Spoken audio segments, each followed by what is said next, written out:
GearWebsites.com is your source for firearms-based playing cards and books. We also have mugs, shirts, and posters with designs that we've made live. Of course, we have patches. Every Friday is Free Patch Friday. We appreciate your support. Thank you for shopping at GearWebsites.com.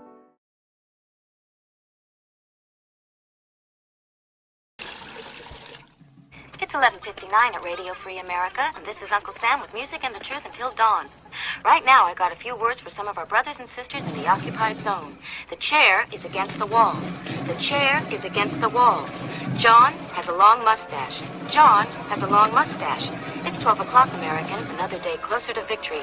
And for all of you out there on or behind the lines, this is your song.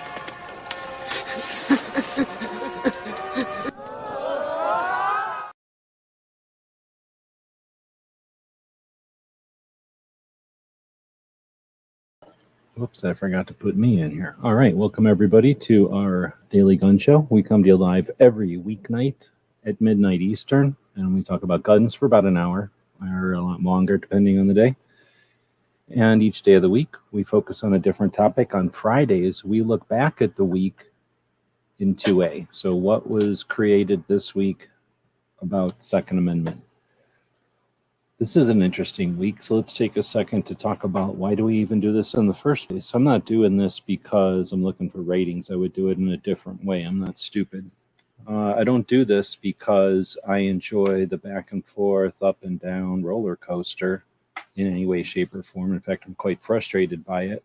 I do the show in a deliberate format with a deliberate focus and a deliberate intent, in fact, to not get on that ride. There's plenty of that out there, and it's always going to be there, but it's not our only option. And one way to stop a cycle is to offer an alternative path. So that's what we're going to do today. If you came to this show inadvertently looking for more of the rah-rah or some of the mopey mope or any of that focus on what's been going on, keep looking. I'm sure there's somebody live right now who will hold your hand or cry or get all mad or told you so or whatever emotion you're looking for. You'll find it out there. However, in real life, it's time to get past these manipulations, these mechanisms that are used against us. And it's always important to look at this stuff, but it's more focus. We have more focus when there's legislation that is imminent, or pending, or looming, or active. Because I'm not using necessarily these words to describe the situation we're in right now as much as like in general. All right, so that was my focus to kind of start out the show. That's what we do this show for. It's what I do all my projects for, to be a deliberate, different alternative than let's get scared and get mad and get angry and be the reaction that the other side is looking for, the mechanism that is used against us. So with that in mind, we're going to be taking a look at what happened this week with a focus on the stuff that's important, interesting, and useful. Let's see. So we're going to start out with saying thanks to the people that show up live. We do this show live at midnight. Honestly, the reason we do this at midnight is because in Red Dawn, the audio I use says, it's 11:59. And I think that's cool. And we used to do the show at noon, which is also pretty good. But I like doing it at midnight because I own the night. Well, we own the night, I guess. But technically, I'm the one up here. So we own the night, right? And we don't have to worry about anybody's feelings or getting in the way of anybody else's time slot because nobody else has the cojones to run a live show all night focused on the Second Amendment and sometimes guns. I'd really like to do this all night. And, a long format show. All we need is maybe 1,500 Patreons throwing a cup of coffee at us each month. What does that mean? Like $3 at us each month. 500 to 1,000 people threw $3 at me. Do the math. It's like $3,000. That would be enough for me to go all night long and devote that kind of time to a show like that. In the meantime, we'll say thanks to the Patreons that we do have. 149 of them, I believe, tonight. We'll check that out in a moment. We have a scroll at the bottom of the screen because every time we go live like this, we thank those 149 people that subscribe to what we do. We do more than just talk on the internet like this. We create about, dozens and dozens of websites that have more information than you can imagine. created since 1997, but formally since 2006, accumulated and shared with the world in different ways. They provide the servers and the software for that. We do projects periodically, as consistently and as often as possible, focused on our Second Amendment, sharing our gun community. And then, of course, we do play with the socials out there. The socials are where currently allow the internet to, or information to get around the internet. So mastering the socials is useful for lots of reasons, including empowering other people, empowering the people that are interested and worthy of having shortcuts. When some of us have been around long enough to have seen the recipes and understand the shortcuts, I might not want to take them myself. You don't see me getting up here with a bunch of boobs and butts and swearing and doing whatever it would take to make a couple of bucks. But I can offer insight to others, and we do that. But thanks to the Patreons to give us the flexibility and the power to work on those projects. We do it at night also because we value the people that reset the world, the people that are up all night cleaning everything, fixing everything, resetting everything, refilling everything that everybody else in the world takes for granted. And it gives me an opportunity every once in a while to mansplain that the world just isn't given to you. It is created almost every night by a slew of people that probably don't get paid enough, almost never get recognized and get ignored. But at the same time, they're getting it done, and it's a cool time to be awake. So to all the drivers, people working in factories and doing different tasks during the evening, we appreciate you, and thanks for letting us share the evening with you. All right, with that being said, on the weekend, or on the Fridays, we spend a little bit extra time looking back at what's important for the Second Amendment. And we've put that information in a couple of places. As we stretch our wings and get better at the internet, this will get even better. But right now, we put it in the description of this YouTube video. Hey, thanks, Barbecue. Threw $2 at me. Appreciate that. And the description of this YouTube video has a lot of stuff in it, but it also has a limitation of 5,000 characters. And that might seem like a lot to somebody who doesn't use a lot of it, but that's nothing. That's nowhere near what we need. So I also take this information that's accumulated throughout the week and we post it on Substack, which is kind of a blog and a distribution system for nerds. And then we put it on this YouTube channel. We also put it on our newsletter. So I'll open up the newsletter, and I didn't get this. I have to do this in the right order. So I didn't get the Substack linked on the newsletter this week, but it goes out to a newsletter to a bunch of old people that don't like looking at YouTube. And there's about 400 people that'll open up this newsletter. And then we put it on our Patreon blog. And that's where we're going to pay attention tonight. That's what we're going to share tonight, because Patreon isn't worthless and lame. So it lets us put a lot of pictures in there. It lets us format everything. And it's a lot more enjoyable to take a look at. It also gives me an opportunity to say thanks to those 148 Patreons that you can see right over there are the people that make it possible for us to spend the time putting this out there to YouTube, and then to the newsletter, to now that Substack, and then the blog. Now, once this is all recorded, I try to do this in an hour, but I'm being long-winded tonight, so I don't know what will happen. It's a crazy week. But we take this video and we post that on a couple of different places. Guntube.org, which is hosted by Nightstrike, a dude that you know. For years now, he's hosted videos for all kinds of Second Amendment folks. Those servers are in North Carolina, run by him in South Carolina. So we don't want to overload it, but we put our weekly wrap-ups over on Guntube.org, the most valid, independent, firearms-focused video hosting platform on the earth. Then we posted on UTGE Tube, which I know the guy that he said he wanted to say hey to me in Vegas this year, and then he seemed like a nice guy, so I post my stuff over there, but I'm not sure if I'm going to keep doing it because mostly we just get spam over there. So if you're listening to this on UGE Tube, give me some reason to keep posting over there. Seems like a nice place, but there's a lot of spam. I also post on Gunstreamer, which is another posting platform that had a lot of potential, that has been in the time on the clock as long as guntube.org. But unfortunately, took a dive somewhere in there. They still exist, but we don't know who runs it, and it's sort of an anonymous platform at this time. Then I posted on a couple of the more standard alternative video hosting platforms, Rumble, and this is being broadcast to Twitch. Then we take the audio. Hey, thanks.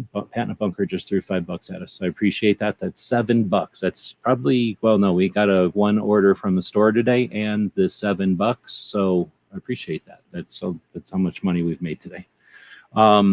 And then we'll take the audio from this and take the audio and put it up as a podcast on, I don't know, like 6 or 8 podcast platforms. Those are interesting. It's interesting to see how many people download them. And of course, you don't know if they listen to them once or many times. I'm assuming those are our Patreons who I suspect, because of the feedback I get, listen to these recordings, not necessarily live, but as recordings or in the vehicles as they're driving and stuff like that. So if that's the case and you're listening to this, please, if you don't do it next time you download, leave us some feedback over there. Leave us some thumbs up and likes. It's an indication that there is a human on the other end of the line. And I have to make a decision. Usually I do this during Gizzard's show on Sunday, but it takes about 3 hours to kind of shove everything into audio and repost it everywhere as video. And if I can take a couple of things out of there, I will. And I'm not desperate to put them on these platforms. I just want to be inclusive.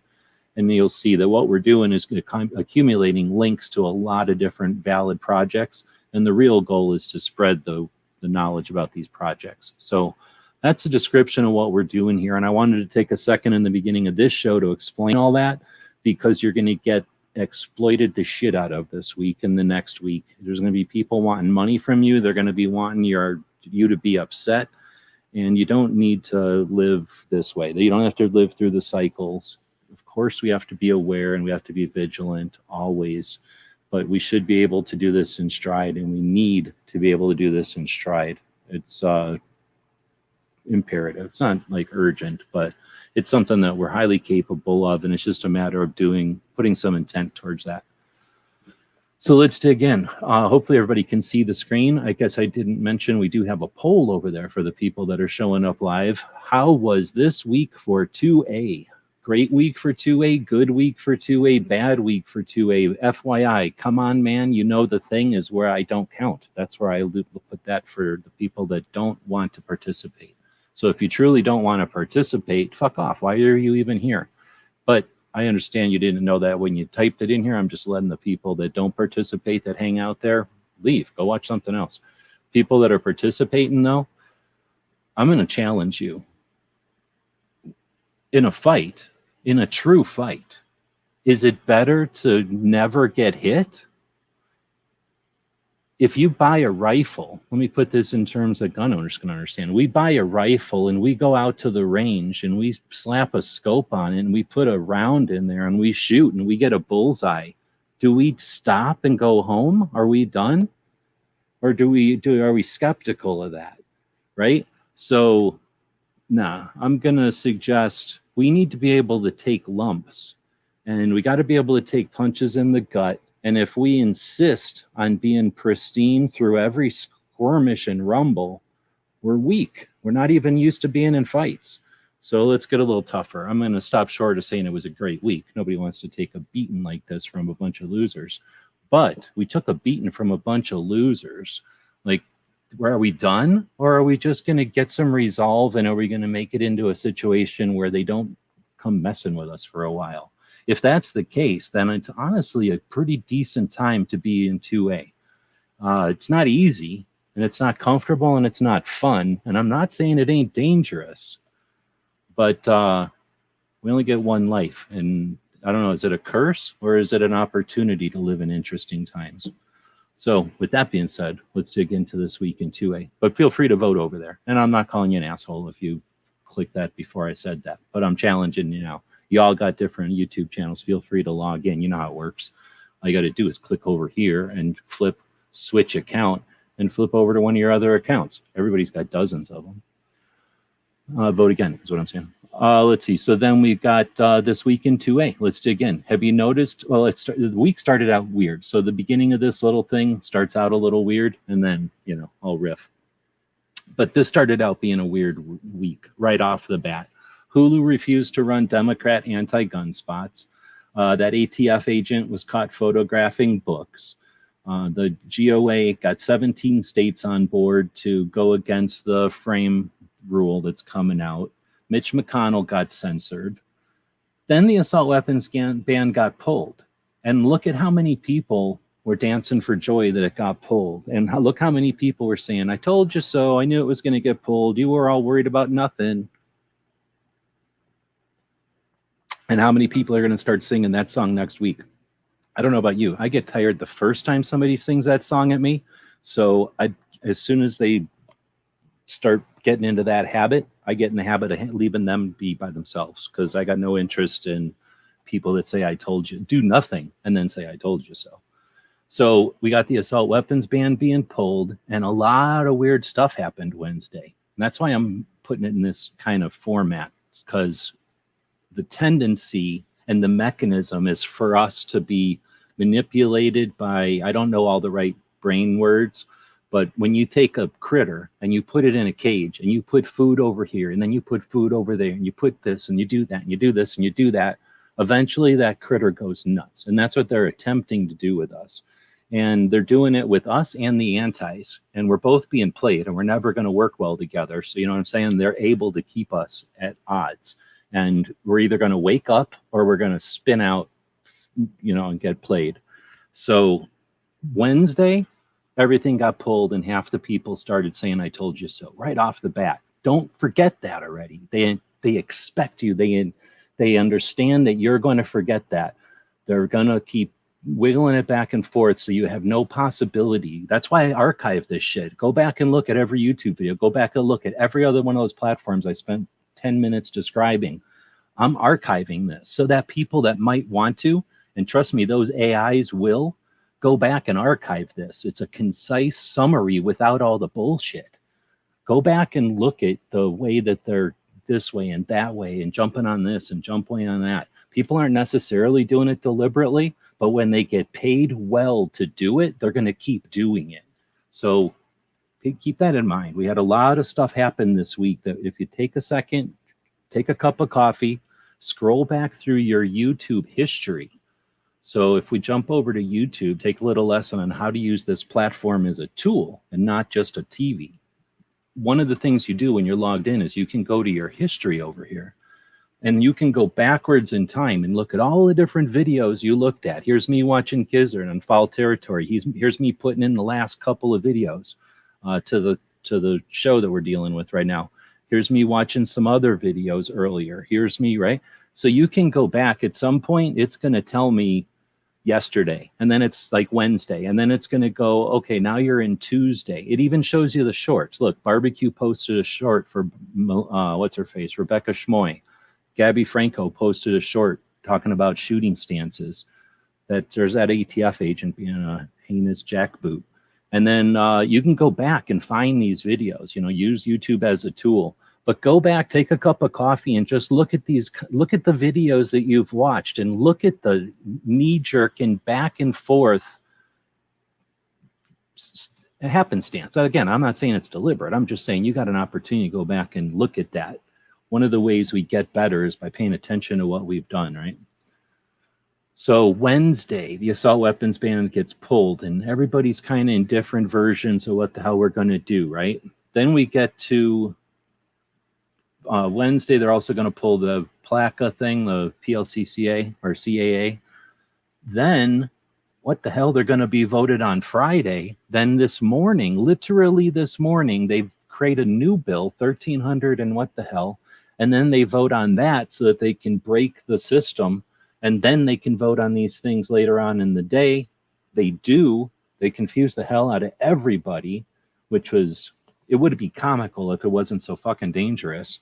But they definitely screwed around, effectively did what they wanted to do. All of them got the points they want, and that's not good. Empowering, emboldening your adversaries is never a good idea, right? Never a good idea.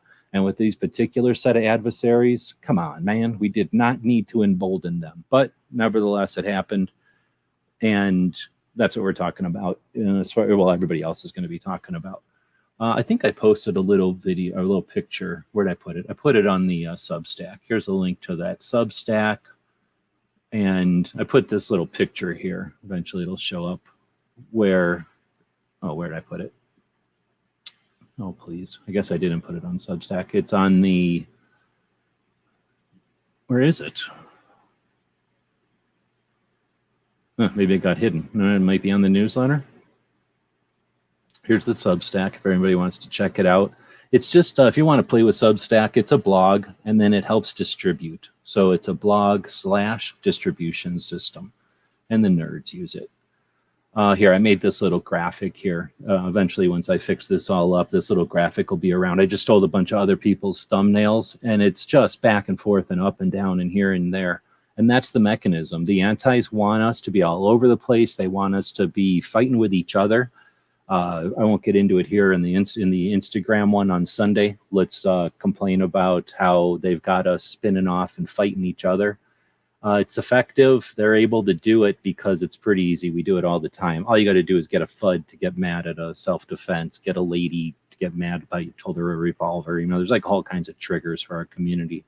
And I'm not giving the antis the credit that they did this stuff intentionally, but on the other hand, they go to school to learn how brains work and how culture is. So let's not put it past them. Let's assume our adversaries are bad or able. Let's just say that. Let's assume our adversaries are able, and then be happy if they're not, right? So all of this wasn't so much to give you a blow by blow as much as to document the weirdness that happened this week, and how and to challenge you with how do you plan, what's your strategy for absorbing the amount of information that's about to hit everybody, right? You don't have to just sit in a chair and wait to see what happens. With the internet and with the world in 2020, you decide what you want to go check out, and you decide what to interact with. And they're depending on observers and reflexes. They're depending on what traditionally we have done. I'm not even going to bother suggesting you go out and pay attention to who didn't pay attention at all this week and think about what would have happened if, because that happens every single time, and that's always the case.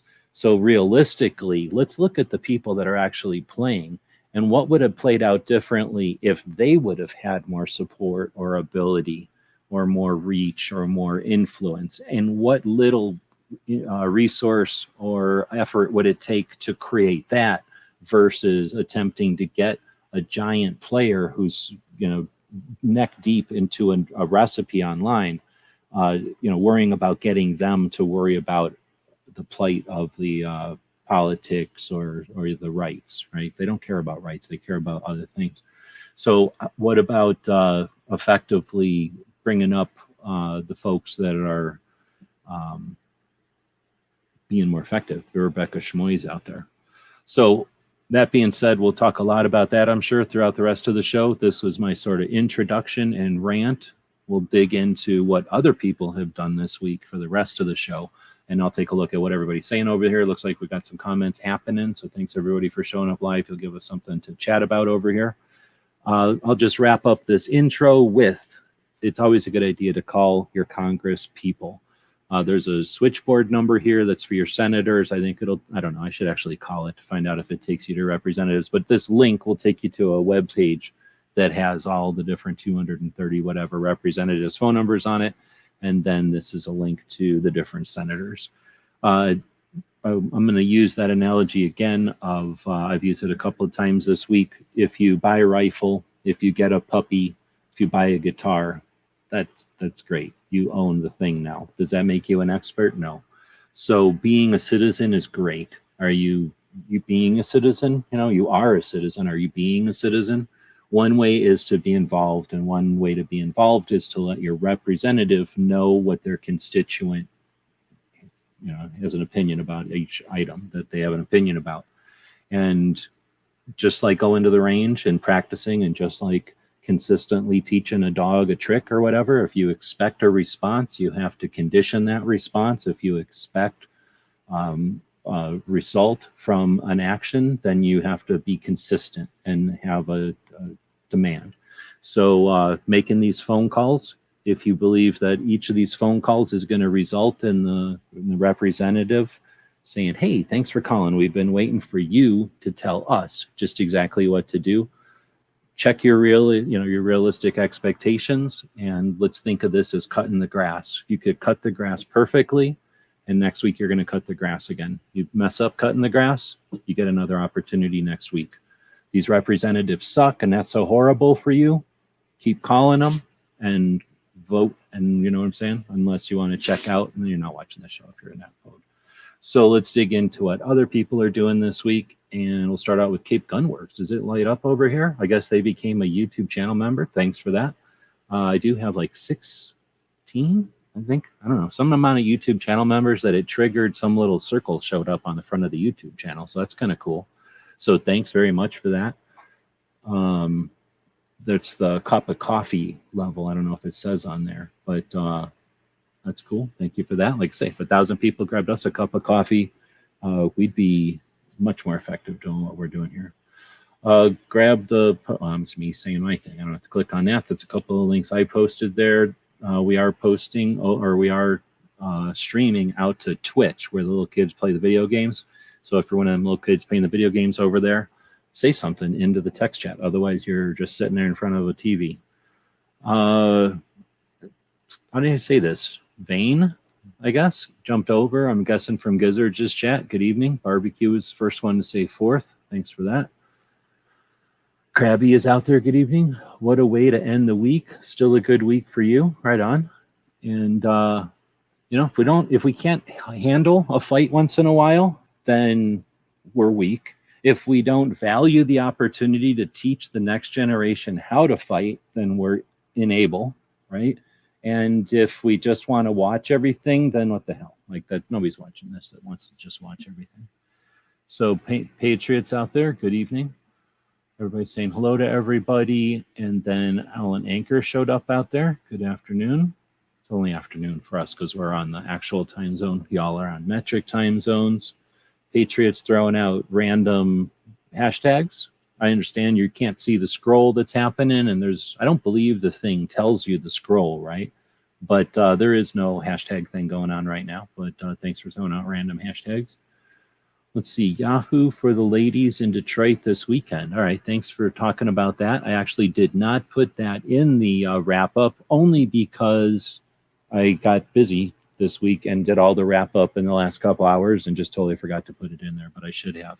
So thanks for that. We'll definitely talk about that in a bit. I've got your comment starred over here, so that'll remind me to go back to it. That's Barbecue throwing $2 out there. I made $7 today, I think. I think Woods bought Patch. So if he bought that yesterday, then I made $7 today. If he bought that patch today, then I made like $9 today. So thank you for that. I don't know how much money you made today. I made $9. Seventh Thumb, thank you. I use all 5,000 or I don't release. Okay, I don't know what that means. No, oh, I see what you're saying. You use the whole 5,000 in the description. Clover believes that the description means nothing. I disagree with Clover because I don't look at just the YouTube's logarithm mechanism. I look at the future AIs and future human researchers. So I try to typically use as much of my comments for description of the video as possible. Not always. I got way too many videos, but when it's important, I do. Let's see. Patriot says he signed up for the newsletter just because of the Medusa. I'm attempting to put some articles about some of our fancier projects during the years. So over on the Stack, what's it called? Stream Stack? How's it called? Substack. Because nerds read everything. And I'm going to put it over there for the nerds to read it. See what happens. And then Pat threw the other $5 at me. Thanks for that. Is he something like 2.5 times better than Barbecue? I don't know. Money-wise, yeah. I would appreciate it. I'm not saying it's a competition. Here's the other thing. There's a super chat deal. So thanks, guys, for throwing super chats in here. Maybe there was an ulterior motive to this. We do a super chat thing today. So for every super chat throughout the week, we'll do a special random drawing, which I have to remember to open up a window for. maybe in one of the future commercials or something, we'll click on that. Pat is saying, howdy, okay, Oh, wait, you're talking to me. I cut out early on your chat last night. Man, it was going to hell. Hey, no worries. I totally understand bad internet. I'm knocking on wood right now because I think my bad internet is from 100 degrees plus, and it ain't 100 degrees plus right now. Bulldog is saying, we will overcome once we get to the Senate. I think, oh man, I forgot. There's a lot of sarcastic people too. And there's a lot of people that get, I totally feel them, but there's people that start to understand there's a cycle and they may not register. It took me a few years to start saying the word cycle because it took a while for me to figure out what the hell is this? Why does this feel like we've gone through this before? Doesn't everybody remember this? Why are we falling for this again, right? And you get into that mode as an adult and you start to get kind of cranky and if you're cynical already, you get really cynical. So I've seen some cynical people saying today, if we're so confident about the Senate, then why did we have the red flag laws and why did we have what's-his-face get nominated to the ATF? So I don't think there's anything to be, there's no reason to be justified that the Senate is on anybody's side. I think we have an obligation to do a lot of work, but I'm going to try not to preach my intentions this week because I'm sure you're getting that from enough people. Senate is the kill zone for the bill. All right. Like I say, very optimistic for people who have already given us a red flag, 18 in years and all the other bullshit. They just dropped to 40. Anyway, I'll get into it, but you're very optimistic. They're overplayed their hand and we should take full advantage of that. I believe that is definitely the case. And we have a real good opportunity for that. We've got people pissed off and ornery this time that have never gotten pissed off and ornery before. Maybe that's one of the reasons I'm so optimistic about this. You need to first you got to decide to fight, and then you got to get strong, and then you got to get your ass kicked. Unless you got a different way of growing up, tell me how you get better without getting your ass kicked. So we have a hell of a lot of people on board since 2015, and they know nothing but wins. They know some stumbles. They know some, I took a left when I should have taken a right. And they've got some regrets because people came through, the exploiters came through and just ripped the shit out of some of the foundations. Some of you know who I'm talking about. There's some people that just came through and just ripped the crap out of relationships and situations. And that's about the most stress and trauma that most of the new and the strongest and the most valid Second Amendment advocates have dealt with. They've never taken an ass beating. They've never gotten clobbered. Every time they get their nose punched, they cry like they've never gotten punched before. So they're not comfortable and they're pissed. But what they're going to see, trust me, this has to happen. It's going to happen. This is just the nature. They watch any superhero show, watch Life. They are the ones who have 7 years on the clock and they feel like it's theirs to lose. And they just got their asses handed to them. And they're about to turn around and look to their peers and find out that half of their peers just made so much freaking money today. You don't even know. Holy crap. I don't like to get into it, but a lot of money got made today.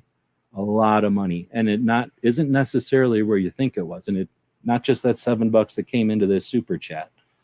A lot of money got made today and is being made right now.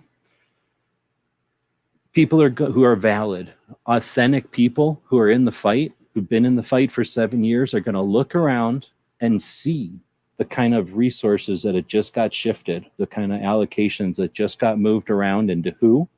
And they're going to say, right on, my peers just got resources. Let's fight. And they're going to find that they're standing alone, potentially.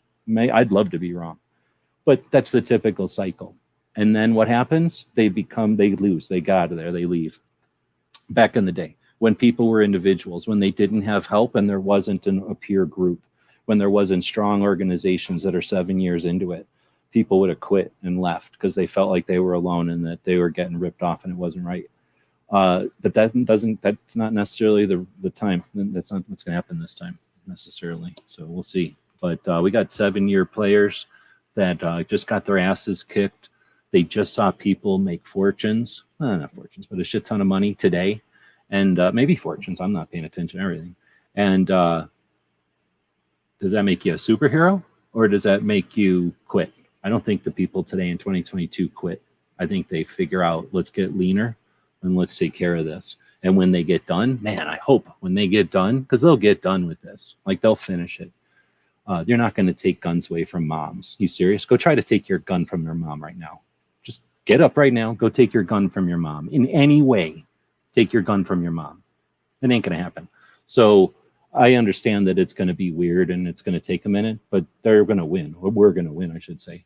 But when they win, I am really looking forward to a change in paradigm where the values of the yesteryear fall away, like Pelosi and Feinstein and all the rest of those idiots. But I'm ranting again. We'll keep moving. Last time Dems did it caused a big backlash. Yep, let's make sure that happens again. Matt's out there. Good evening. Don't count your eggs. Never count eggs before they're hatched. From Shan Watt's book, Keep Fear Going. I'm looking forward to reading that one. I need to find get it on book tape or whatever. Be afraid is always the message. Always has been the message. We can change that. Pat is taking off. He's dumping down back into the bunker. Take it easy.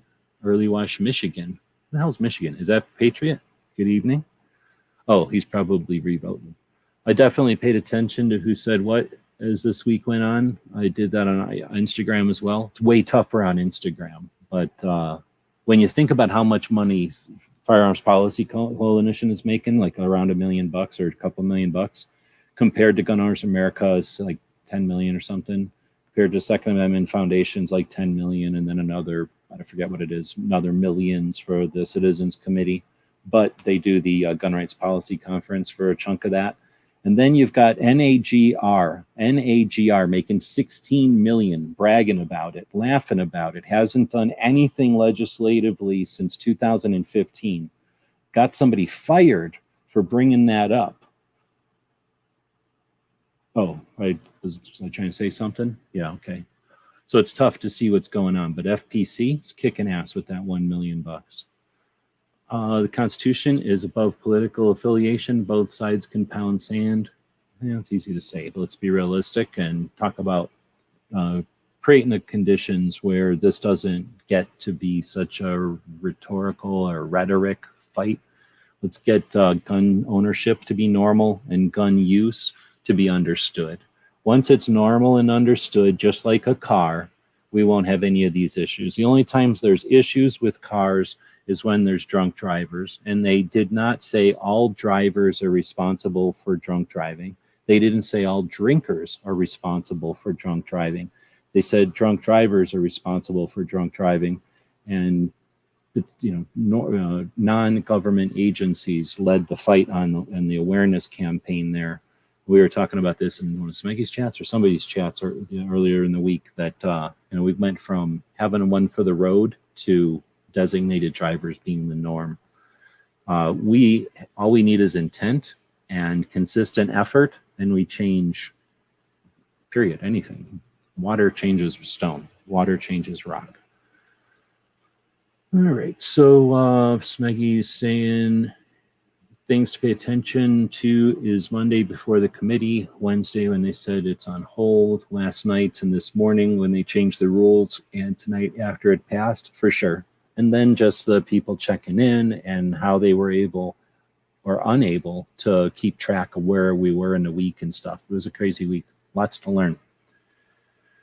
All right. So a bunch of people jumping in with other names potentially. Right on. Don't worry, be happy. Probably a good thing. Don't be crazy happy, but and worry about important things. But I hear you 100%. Phone number to the switchboard. You can ask for either House or Senate. Okay, that's good to know. Thanks for that. Oh, I think I know who that is now. Gunmetal guys at work listening in. Good evening. Have a good day. Called my rep twice this week. I probably should have called him more than once. I called last week and I called this week, but I'm going to be making more phone calls now. Told senators for whom said yay should be penalized for fired from the office. Yeah, I didn't know I called the first time to ask my representative to contact that guy and tell him he is an idiot. Yeah, that guy's stupid. I don't believe that guy, that we could have an interesting conversation on whether that guy is bullshit or whether that guy's just reading a script that gets everybody spun off. They like to spin people off. And now they think they won with that. Completely missed the Georgia shooting connection today. I don't watch that one. They talk too much about reloading. Plus, I don't live in Georgia. Oh, snap. Everybody's throwing money at me. So appreciate that.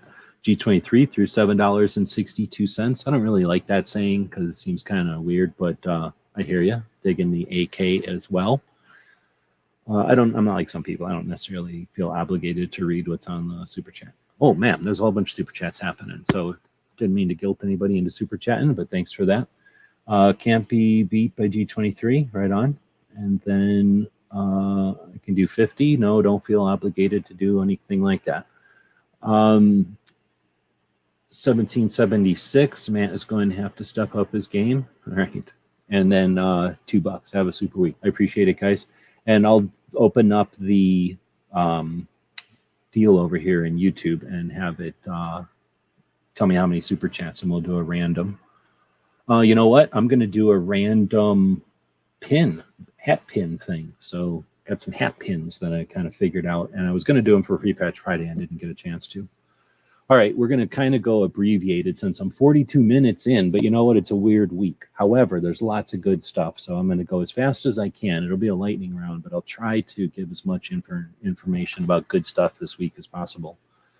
I think I will take just a second to talk about tomorrow. On Saturdays, we do a show called Ask Gun Questions, so I'm going to take a quick commercial here because I should plug my own shows. And Tony Simon joins me for that one each Saturday, and so does Clover. Maybe Clover will be out necking with his wife or whatever he's doing. AskGunQuestions.com is a website that we built back in 2007. And since then, for the last 15 years, people have been able to ask questions of simple to advanced nature, and we attempt to answer them in different ways over the years. Join us now as we start a new series to answer gun questions.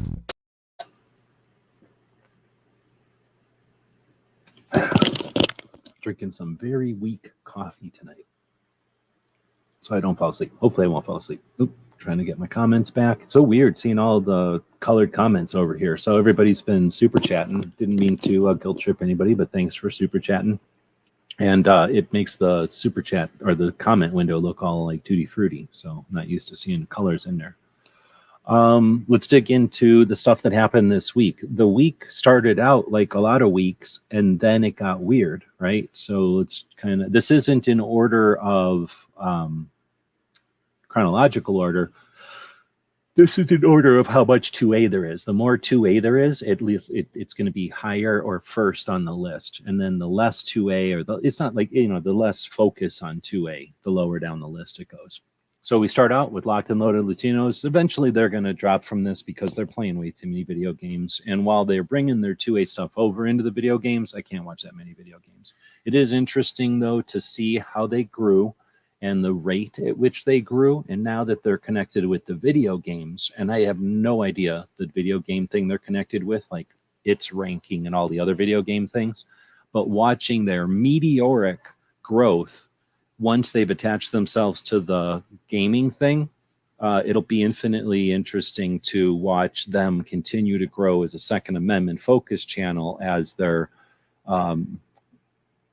number of subscribers and their number of views come from a predominantly other community. That'll be interesting. We've never had that before with somebody who was actually into 2A. There's been plenty of gamers who were aware of guns, but they had no interest in actually doing a Second Amendment crossover. So this is going to be interesting to watch. I don't know if you believe that gaming is a big deal or not, but it's an interesting show to watch. And on top of it, there's the whole video gaming angle. I didn't put in Suicide Prevention Saturday mainly because I was in a rush, and I'll edit it and it will be in here. But each week, Brooke Cheney does a focus on suicide prevention and awareness. A consistent, brief, to the point video. Well, she goes to the point, but she's also normal. So she talks and interacts with the people that are watching live. But she offers a fairly concise focus on elements, tools, strategies, things you can put in your toolbox to be a better advocate, a better communicator, with a focus on awareness of mental health and the barriers to suicide prevention, and an awareness that 2 out of every 3 firearms deaths comes from suicide. And we see that that's ignored completely, and the numbers are included in the numbers of atrocities and accidents to end up with the bad legislation that we see being pushed right now. So Brooke does that consistent effort every Saturday. In addition, she's having a series where she's interviewing instructors, firearms instructors. And this week was her 4th interview with Julie Galoob, who is competition shooter and now a professional shooter. So she shoots for like Smith & Wesson, I think. She's also an author and an advocate. So an interesting interview to listen to an interview with somebody who interviews for a living, like is a professional, a professional expert. So they'll, someone who's familiar with being on shows. It's always fun to see somebody who's normal, have somebody on who's used to being in front of cameras constantly, and, the interaction there. Julie's pretty cool. So it was a good interview.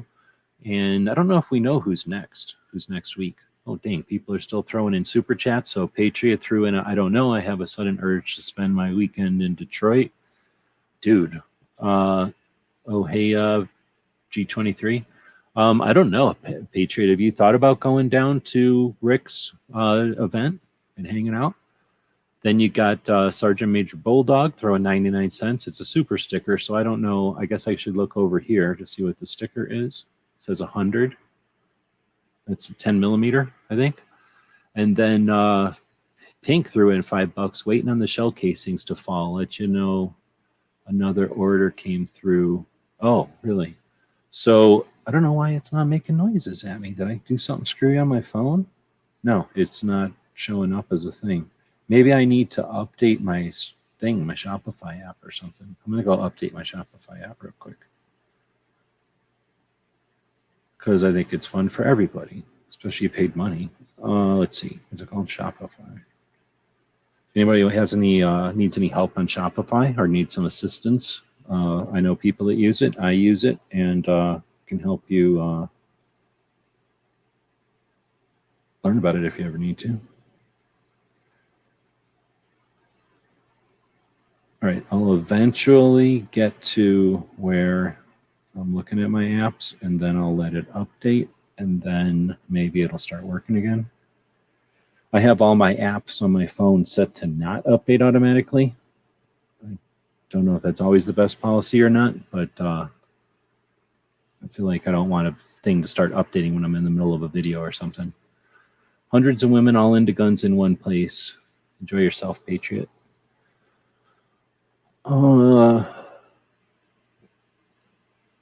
Vane Santa, here's Smeggy. As someone, some alter to one thing. Let's hope they don't just go to gaming. Let's see. Oh, I hope, let's see which, I make sure go in the right order. Smeggy saying, just hope they don't go full video game. Yeah, me either. I don't think they will, but the ratio, right? Like, what's that ratio going to end up? I am looking for my deal here now that it finally opened. I have way too much stuff on my phone right now. Really? Come on. Where is it? Oh, snap. You know what it is? I think I took it off my phone. I think I took it off my phone. I took it off my phone to install something. Oh, you know what it is? One of these stupid things that there's like these apps that if you go to a store, you can get paid to take pictures of like the Doritos or whatever. So, damn it. I wonder if I can get it back on here. Oh, you know what? I probably can't, because I'd have to log in and everything. But yeah, I uninstalled it. I'm an idiot. I guess I wasn't even thinking about the little dingy thing, and I was trying to install one of these apps where, like I say, if you go to like a Walmart, it'll tell you it'll give you like $7 if you find all the Doritos and take pictures of them. And I installed that stupid app. And I think I had to remove Shopify to do that. All right, so then I removed a bunch of other stuff, and now it's letting me install it. So I'm putting the Shopify back in. Then Brooke did this other video where she's talking about checking in and stuff, and then this came out of it. I guess I should have played this while I was updating that app. The anti-gun people, the thing that I've really noticed is they are super, super really focused on making stuff as graphic and emotionally painful as possible. And so because of that, it was very hard, because a tragedy is a tragedy. And I don't care which side of the fence you are on, people dying in the streets and getting shot when they're supposed to be enjoying their afternoon at a parade is a horrific tragedy, without a doubt. The showmanship, though, of having coordinated all of their testimonies to make sure that certain words were said over and over and over again is a little bit contrived, and it's hard to imagine where the feelings truly are. And if you didn't watch the whole thing, it was hard to watch. It's I really noticed is. So if anybody watched the garbage that happened today, you know exactly what Brooke is talking about. And I give people more credit to see through that BS charade or whatever, that fake. So I made a clip. So I watched this 25-minute episode. Here's what happens. You open up the thing, you watch the 25-minute episode. I think everybody gets this. I don't get this because I'm a big channel, do I? So Brooke says something amazing, and then she says something amazing, and then I click on clip. And then it lets me make the clip up to a minute long and down to like 20 seconds, I think. No, 5 seconds. I can make anything from 5 to 60 seconds. And then I can move it on the timeline so I can have it start just when I want. And then I can have it, I can adjust it to end just when I want. And then once I get it in there, I go, here's the name of it. And then normally it would, save.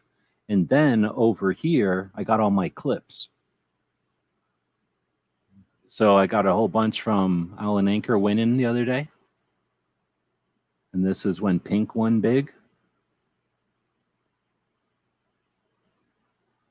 More people on Daily Gunshot. So I don't know if anybody else gets that clip thing. And I don't know how good it is, but I made a little clip. So feel free to make clips when you see stuff that's good out there. Yeah, Pink is saying everybody can clip. So I don't know. I don't think it hurts anything. It might help your channel. We'd have to ask Clover. He would know. It might help your channel by clipping stuff, but I would think it would help the other channel for dang sure, right? All right, I'm opening up my Shopify POS. Piece of shit. And super cold and calculated decision to make emotional arguments. Yep. Log in with code. Oh, snap. It's going to let me log in with a code on another device. Hold on. I was thinking I was going to have to do all kinds of bullshittery or fuckery to get this thing to work. And I think I'm going to be able to go over here and go to Shopify.doo-doo. Let me go like this. Here, let's play a commercial so you don't have to listen to me talk about Shopify. I think I already did the Ask Gun questions. You know what we do? Sorry about this. It's going to take a minute. You know what we do on Wednesdays? Hit your volume.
Sorry about that. But successfully logged. Something went wrong. Please dismiss. And then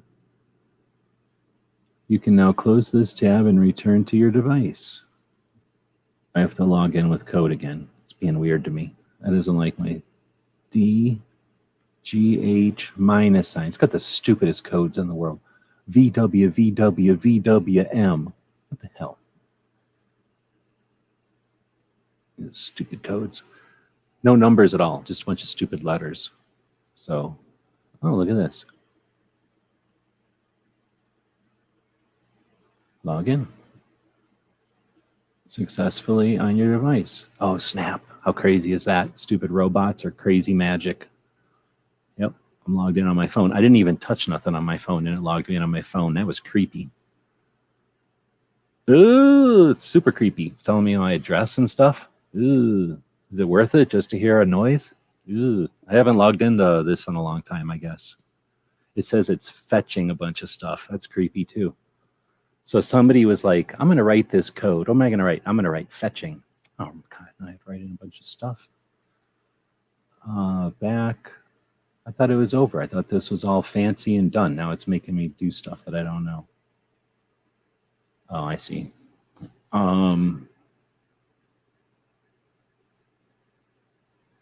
Okay, and then that. Welcome. How about skip? All right, just give me the thing already. Come on. I should have played another commercial. Is this super interesting? Listen to me complain about all the different decisions I got to make turning on my stupid Spotify app. But now if somebody buys something, first off, let's talk about what we're even talking about here. I was just hooking up my, like an idiot, I removed my store software from my phone. This is the store, carewebsites.com. And this makes it possible for us to even do what we do. This along with our Patreons, right? Patreon set us up. This finishes the job. This allows us to actually do it. So what we've got going on over here now is on Wednesdays, we do the tactical quiz. Anytime there is a month where there is a Wednesday in the middle of the month, we're going to be doing a tactical bingo. Why is the Shopify taking so long? So when we play tactical bingo, everybody can play, right? We're not going to make it weird like only people that have the bingo cards can play. But if you got a bingo card, you're playing for yourself. You know what I'm saying? Like everybody else will just kind of play for fun or whatever, randomly kind of thing. But if you got your own bingo card, you're playing with your own bingo card. And you can go grab one of them over at the store, and then you got it permanently. We're going to be using those for multiple things. If you click on full details, you'll see, I think I'm figuring it out. I think I almost maybe got my phone to work. You'll see that on the back of the cards, there are, I laminated some, oh snap, I think it'll make a noise now, assuming that the default setting on the brand new install is to make a noise. So if somebody wants to buy lots of things at carewebsites.com, you may hear a little noise if I'm not muted and it's working. Anyway, there's these playing cards laminated on the back. So we might be able to have, who knows what kind of fun, because I like to play with the internet and not just watch the internet happen. So anybody that grabs one of these, you'll be in the mix. Pink already has 2 from winning the tactical quiz the other day. Owl and Anchor has 1, but they have refused to tell me which one they want. Pink has number 10 and number 15. And I've reserved numbers 1, 2, and 3 for other people's. So Alan Anchor will grab 1, and then the rest will still be available over at the store. All right, let's go back to, sorry for the sidetrack there, but not sorry. We have to still make a living here, and I'd rather do this than depend on the other options that are out there.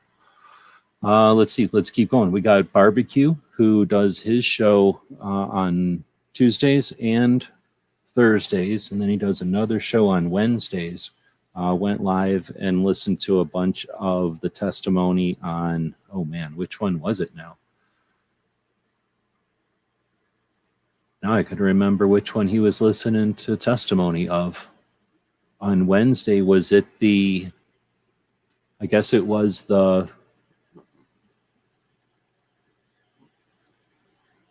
I guess it was the assault weapons ban. So he was listening to testimony, and they listened to that for quite a few hours. Was it testimony? Oh, no, that's right. It was the manufacturers getting like lectured about manufacturing guns and stuff. So I don't know if who's following that, but some people watched it because Barbecue streamed it, and other people probably maybe have streamed it. Actually, I don't know. But I was listening to it, and then at some point it glitched, and I think I did have to jump somewhere else to finish listening to it because you had walked away or something, Barbecue, and I think it glitched or something before you came back, or you flipped this. I don't remember what happened, but I remember it glitching somewhere, and I remember missing a piece.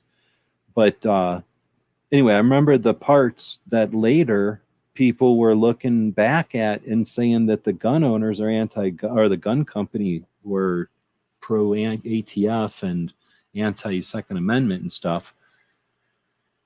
Again, you're going to get headlines that are, oh, I didn't understand. And then you're going to get headlines that are like, oh, I understood. And I wrote that intentionally.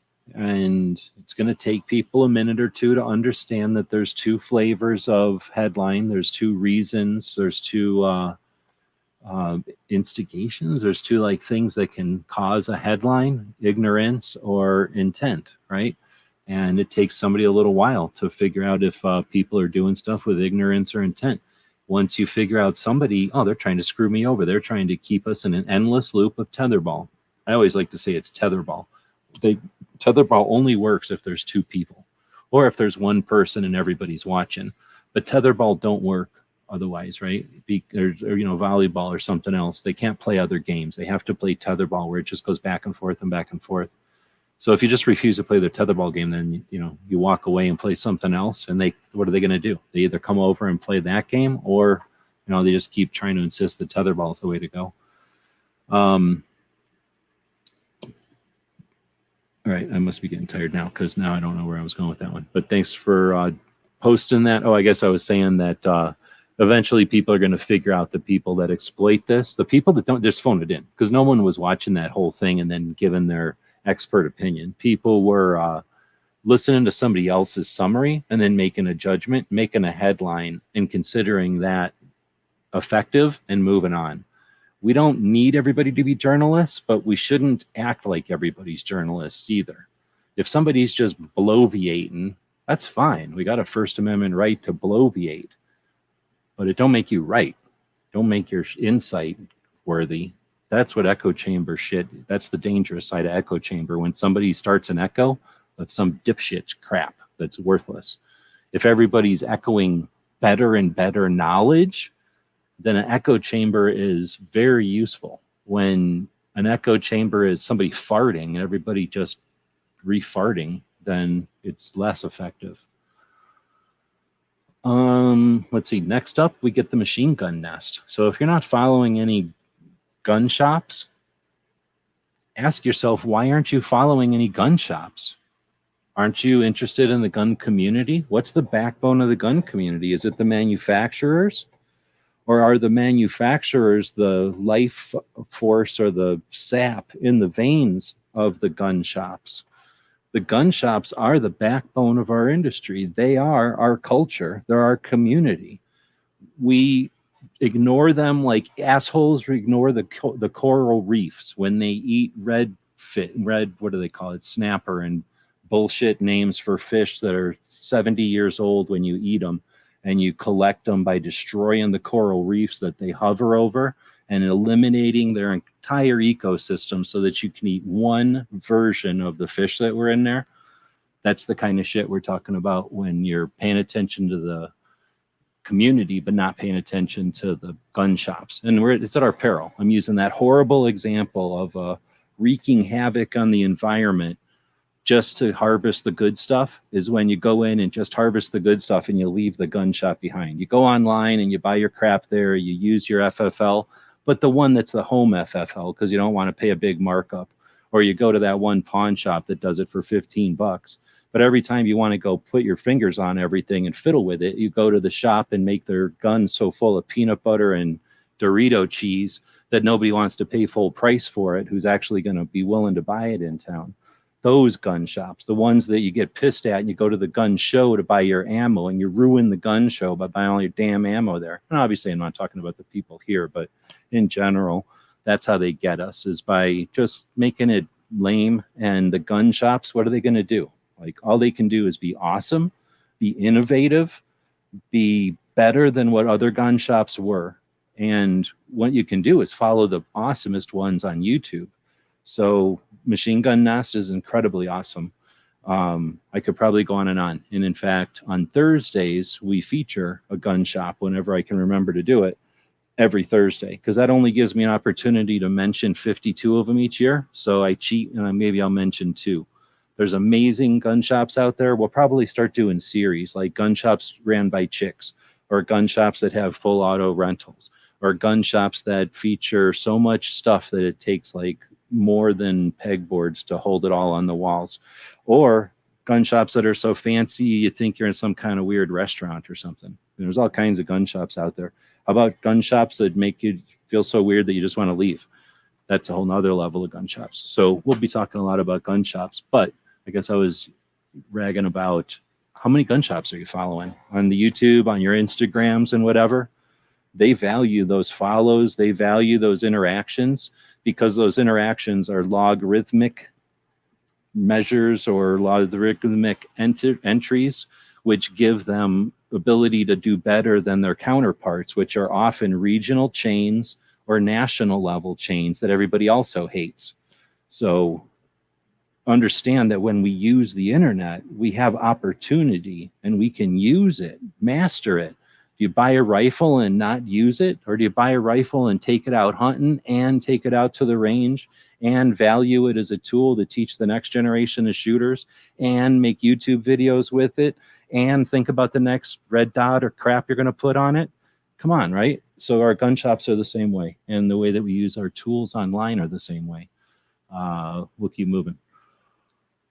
It's a weird week, and I'm not going to succumb to the back and forth. So let's talk about Substack. Are you just watching the internet, like sitting back and listening to it every night, or are you reading it?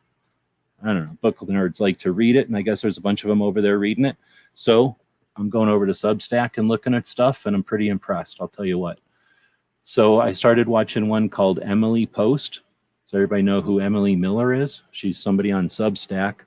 And she had this one that was pretty interesting about the AP style book, which is the book nerds have to write in a certain way or else they can yell at each other because it's not perfect and stuff. So they got this book, and I don't understand it, but I do know that they're manipulating us and using assault weapon. They're dropping assault weapon because it's working too well. They don't need to play it up anymore.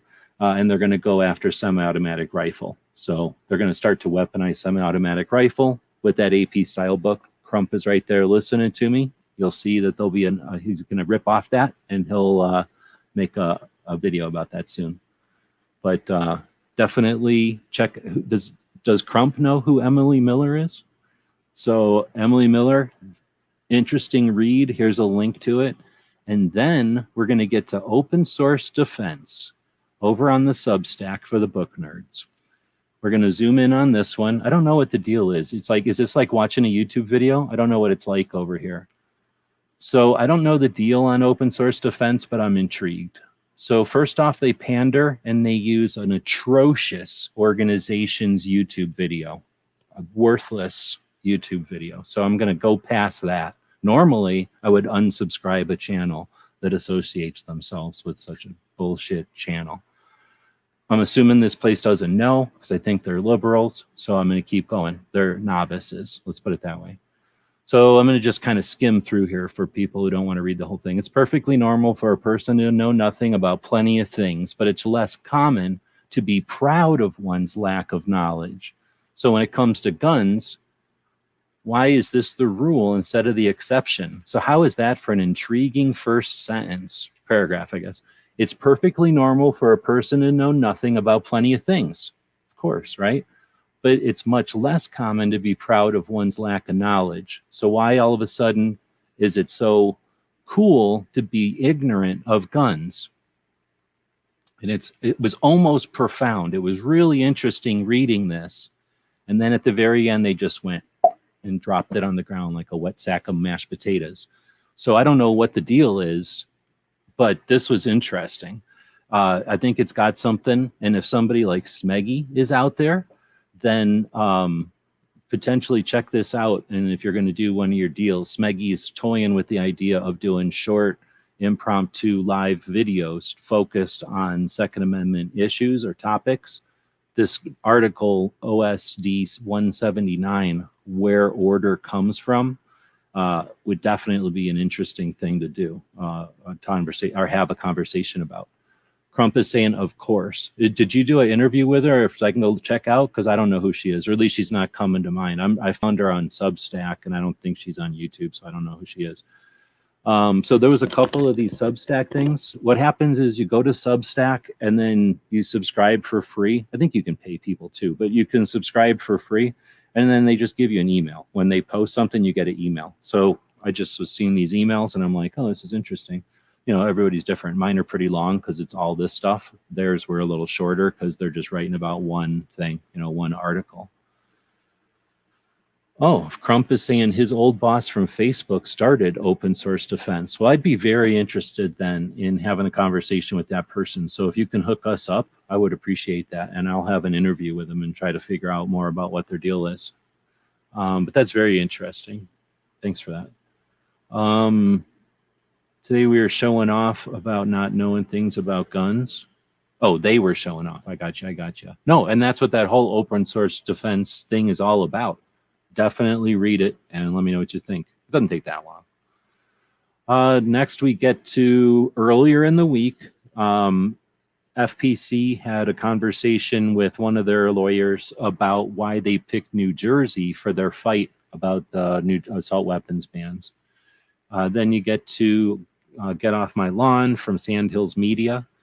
They had a bunch of instructors on and chatted about what they wish they could say. Not my favorite one, so I ended up having my Thursday show ragging on stuff. I like to do that once in a while. So I occasionally like to rag on stuff. I don't mind it. Then Cam was on Reload. I don't know. I felt obligated because I haven't posted anything from the Reload in a while, and my Patreons pay for my subscription to the Reload. So, you know, we're paying for that. They've been letting me down lately, and we'll definitely be talking about something in the future. Crump is always talking about his big stories. I got a story that ain't necessarily so big. It's just that I could not talk about it because I didn't want any retribution. So I'm going to talk about it at some time in the future where I'm not a scared shitless of retribution about it. Not that it's such a big story, but I'm scared shitless of retribution by talking about what I'm going to be talking about.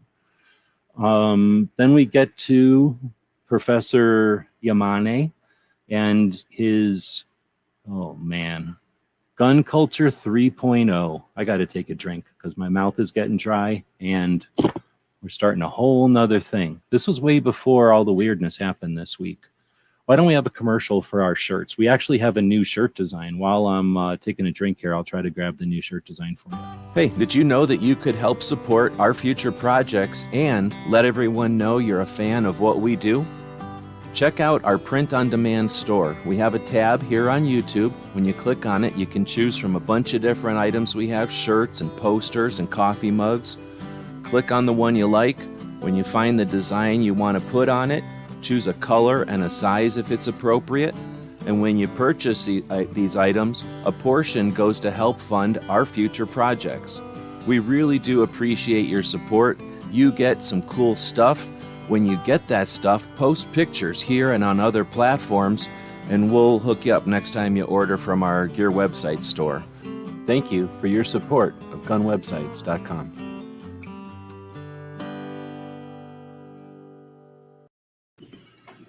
All right. So when you order stuff from the Spreadshirt store, it's print on demand. It doesn't exist until you print it. So let's go over to Spreadshirt and give you a little behind the scenes. When you have a Spreadshirt shop, you just go, you set it all up or whatever, and then you can go in there. And I'm looking at $10.20. So thank you very much to whoever bought this big ass blue line worth of stuff for $3. That adds on to the $7, I guess, that was already in there. And I think at $20, they give it to me. So thank you for that. Then I can go look at my store, and here's the new design. Wait, let me just go look at the store, and then I'll give you a link to that store if you want. I'm going to start trying to throw up a new design, not a design of throw up, but add a new design to the store each week. And this one I'm calling Mac 10 Apart because I'm scared to put gun names in there. And look at all these different people. I paid lots of money. Basically, I had to go around and say, hey, will you wear this shirt? And then I had to go get the shirt made and then hire a professional studio and photographer and arrange everybody's schedules and stuff, have this stuff shipped and then Ubered over to them and then got these photographs. So it was a lot of effort, but hopefully it's worth it. And somebody enjoys the idea of a Mac 10 taken all apart in black and white made off of a cartoon. So it's a little thing that we got going on over at the Spreadshirt. And you should be able to find that from YouTube and from Instagram if they work.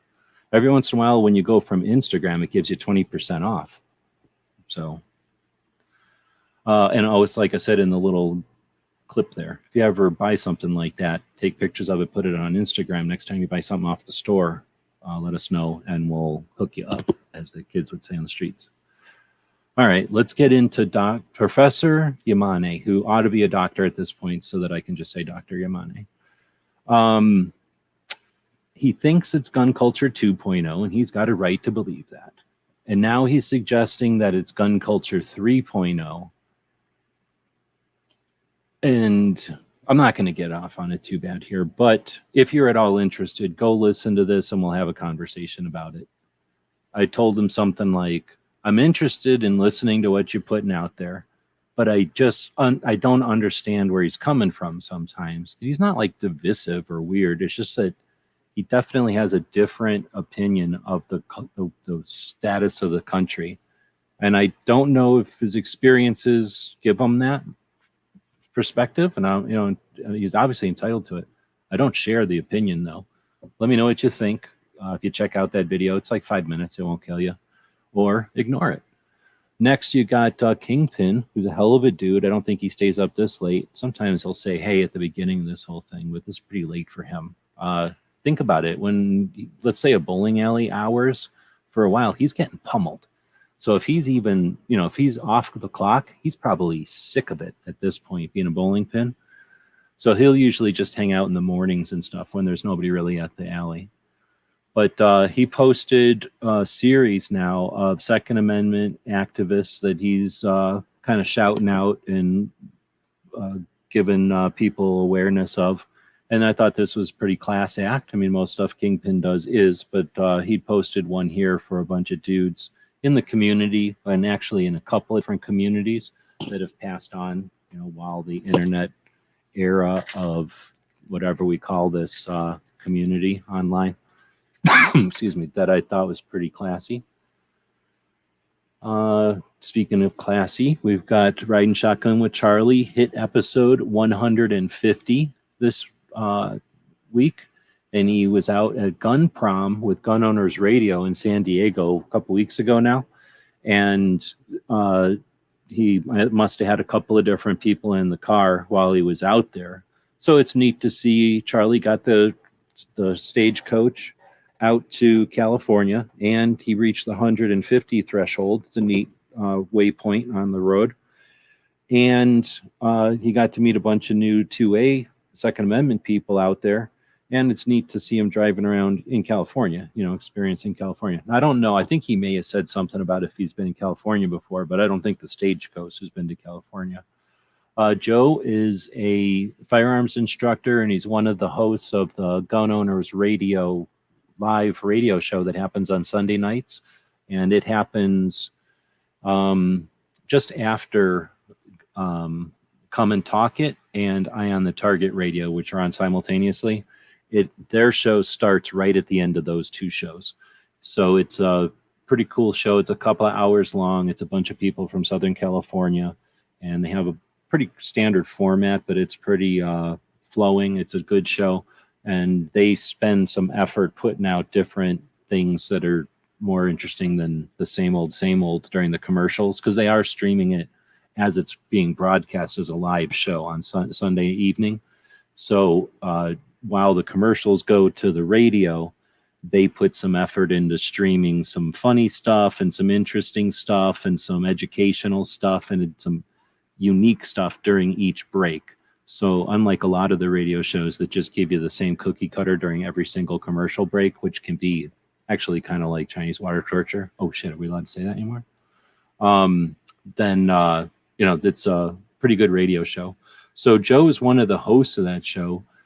He's a firearms instructor in Southern California, and he is a lifetime gun owner, I think, but at least a longtime gun owner, but not somebody who's been like some kind of expert in guns. So it's an interesting interview for a new aspect, a new realm. It's sort of like all the new girl firearms instructors, except he's a dude, because he, at least he's a peer of them, but a dude. And because he's a dude, he's not he is teaching girls, but he's teaching also dudes, right? Because most of the girl instructors start out teaching girls, it seems like. So it's just interesting to hear this guy's take and perception, and then his interaction with his radio family, his team, his crew there at the radio show, and the experiences he's had with them over the years. And Charlie gets into all that stuff. It's a really good episode. It's about an hour, and it's pretty decent. What's Wood saying over here? I like the Olympic ring analogy. 2A people know 2A people in their ring and a few from an overlapping ring. In riding shotgun with Charlie, I had never heard of Charlie. Yeah, Charlie's been using that one. You said it quicker than him. But I don't know. I like that one, I guess. I don't hate it, but I like Clover's better. Because that Olympic thing, and I never liked the Olympics for this either. And I'll fight the Olympics on this. But those rings, and maybe there's some reason for this, but those rings on either end are never going to touch each other. So why aren't they a circle or some shit? Or at least a triangle or something? So, you don't have to be touching everybody, but it makes it seem like there's a spectrum on a line. And show me anywhere in the world that there's in the nature, in math, where there's a spectrum on a line. There's limits and there's repeats. There's no lines. But anyway, that's all the stuff. Next, we're going to get to, so it's a good show to listen to, and it's a good introduction to Charlie, perhaps. Let's put it that way. Charlie's also, I didn't post in here because I didn't have time this week. Plus, I actually don't post too many things to Instagram. YouTube doesn't like me posting to Instagram, and I should realize that now that I'm not just posting on YouTube, I can exercise the ability to post on those other platforms or to those other platforms. Charlie's been kicking some butt with his Instagram posts recently. I don't know if he's got Canva or if he's been hanging out with barbecue or something, but he's been putting out some stuff on Instagram that's interesting, kind of makes you go, hey, let's go look at some of those interviews. It looks like this guy's been all over the place. Speaking of people that have been all over the place, Crump, this guy, interviewed Tony Simon earlier in the week. Crump does stuff pretty much daily. But, he had Tony on. I have Tony on Saturdays with my shows, too. So figured I would post that one to give Tony some reach. Then we get Pot of Gold Auctions, Arizona Firearms Auctions, formerly AZ Firearms. Did I say Arizona Firearms Auction? I just said AZ Firearms Auctions. And then, of course, Gun Freedom Radio, affiliated. Pot of Gold Auctions has a video. They don't post too many videos, so it was cool to see them post a video. But it's digging into one of their Soviet spam cans of 7.62 by 54R. So I'm not sure how many people are digging 54R out there, but Pot of Gold has a lot of it. I'm trying to set up to go up there Monday And I'll be taking more pictures of ammo. There's a lot of ammo stuff coming up. They have a massive ammunition auction on Tuesday. So I'm going to try to get up there, maybe not Monday, but over the weekend, and take some pictures and stuff. And if you've seen something over at the Pot of Gold auctions and you would like to see, somebody fiddle with it and get it on video, let me know. I've been posting the videos. They let me, knock on wood, let me have access to fiddle with the stuff there while I'm there. Let's see. So I think actually I have a East German trainer coming up this Tuesday, and maybe another thing that I'm forgetting. So I think I might have 2 items in this Tuesday's auction. I don't know if we'll be watching the auction live because it's Every Second Matters. I set up Every Second Matters for an hour before, and I just don't know what kind of response we're going to get. I guess I should actually email everybody. What the hell is today? Well, you know what? A lot of times I send out the emails too soon, maybe. So everybody's going to get a Every Second Matters email tomorrow, and we'll find out if 5 o'clock on a Tuesday is a good time for Every Second Matters. But I do want to be able to watch the auction. There's a lot of ammo being auctioned, and I don't want to be distracted and not do a good Every Second Matters. We got some real potential for Every Second Matters this month, obviously. I guess I should mention for all the people that might be listening, this isn't a podcast or even out on the video platforms we mentioned earlier that don't know about it. Every Second Matters is an awareness campaign that was started back in 2013.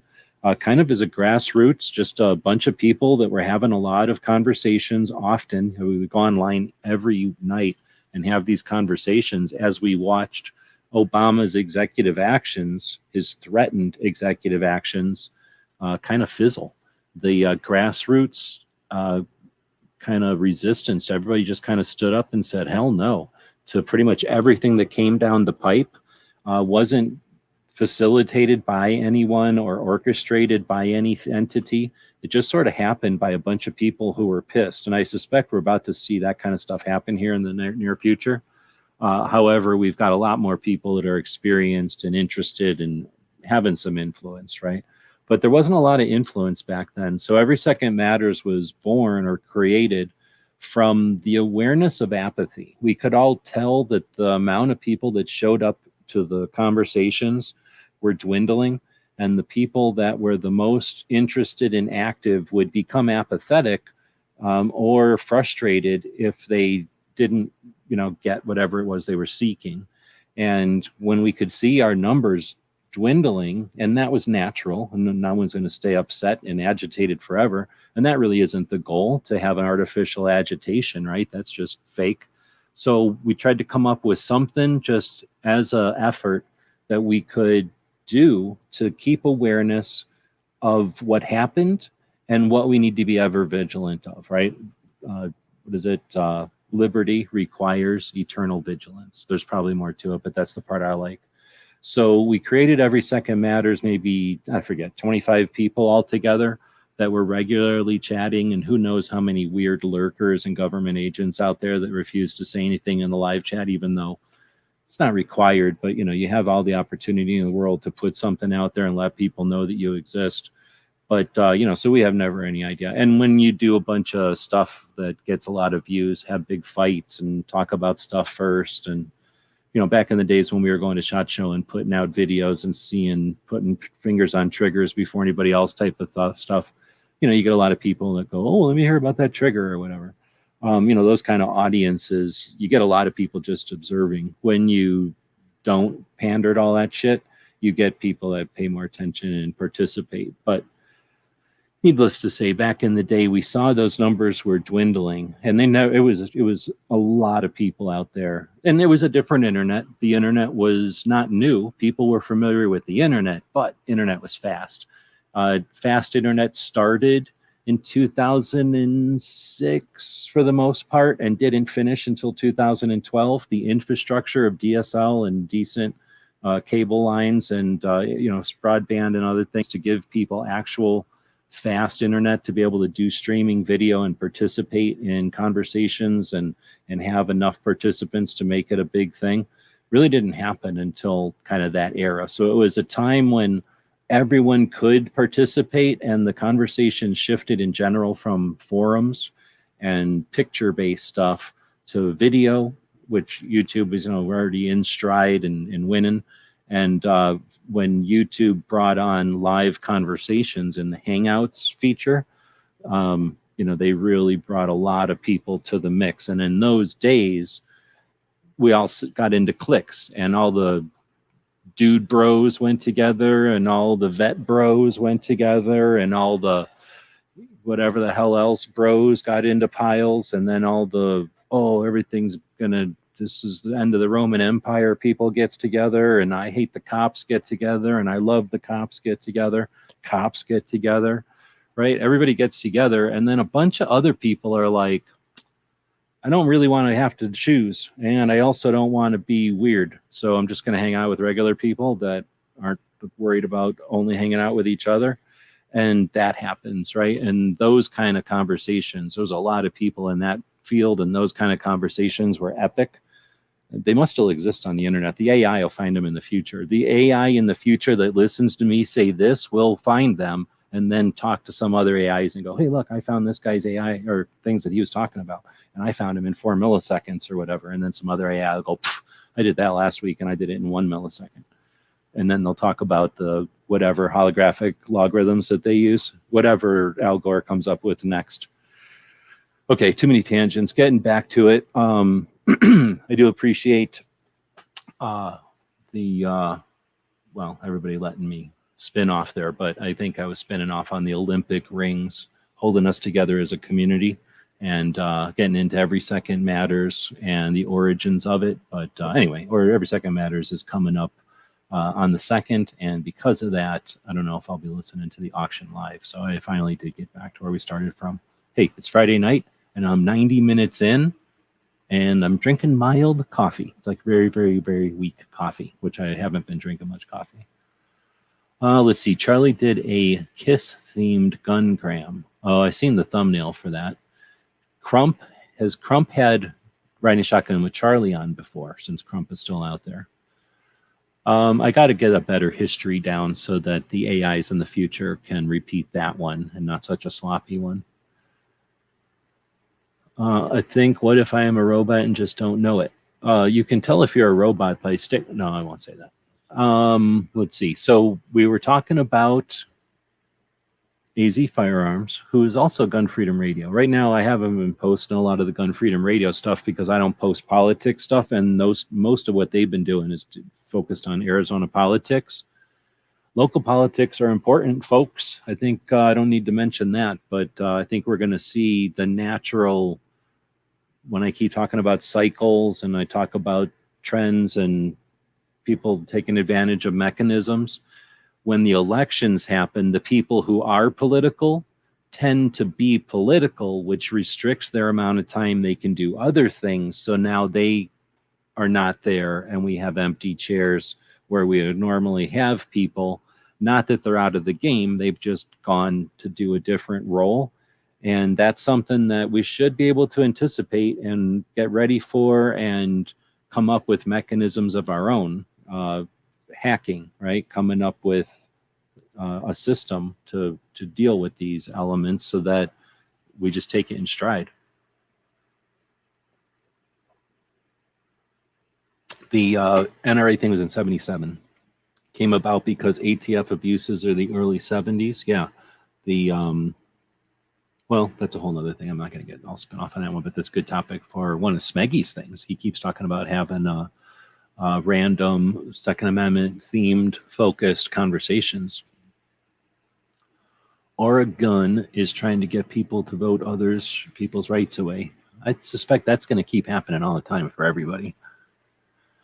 So we just learned how to effectively deal with and get past that while effectively dealing with it. But then hopefully people that I think a lot of people think they can get away with stuff because they've got no opposition and it worked before. But once you get up and get in their way, they're like, oh, dang it, they're not going to work. Like, they don't want to do something against, they were used to just picking it up. Now they got to fight for it. They're going to go look for something else they can just pick up. If that makes sense. All right, so next we're going to talk about Allen Anchor. Talk about a bunch of suckers. So back in the day, I used to buy stickers and patches and stuff, but now I don't even bother because I used to buy the stuff off of them, but now I don't bother because they're just showing everybody how to do everything now. So you can watch their series of videos and effectively learn how to do everything. And then all you got to do is buy all the equipment that they have, and then you can make your own stickers and patches for free. So for whatever reason, they've armed their robot with the laser, and then they oiled it all up. So, they're California. Maybe their neighbors are smoking the marijuana and it's coming through and they're, acting irrationally. Maybe it's something about the solar lunar cycles or something on the tides. I don't know. Smeggy probably knows more about this than I do. Patchouli. There may be some patchouli oil spilled or something and got into their water supply. I have no idea what happens in California, but they're effectively just giving away their whole operation.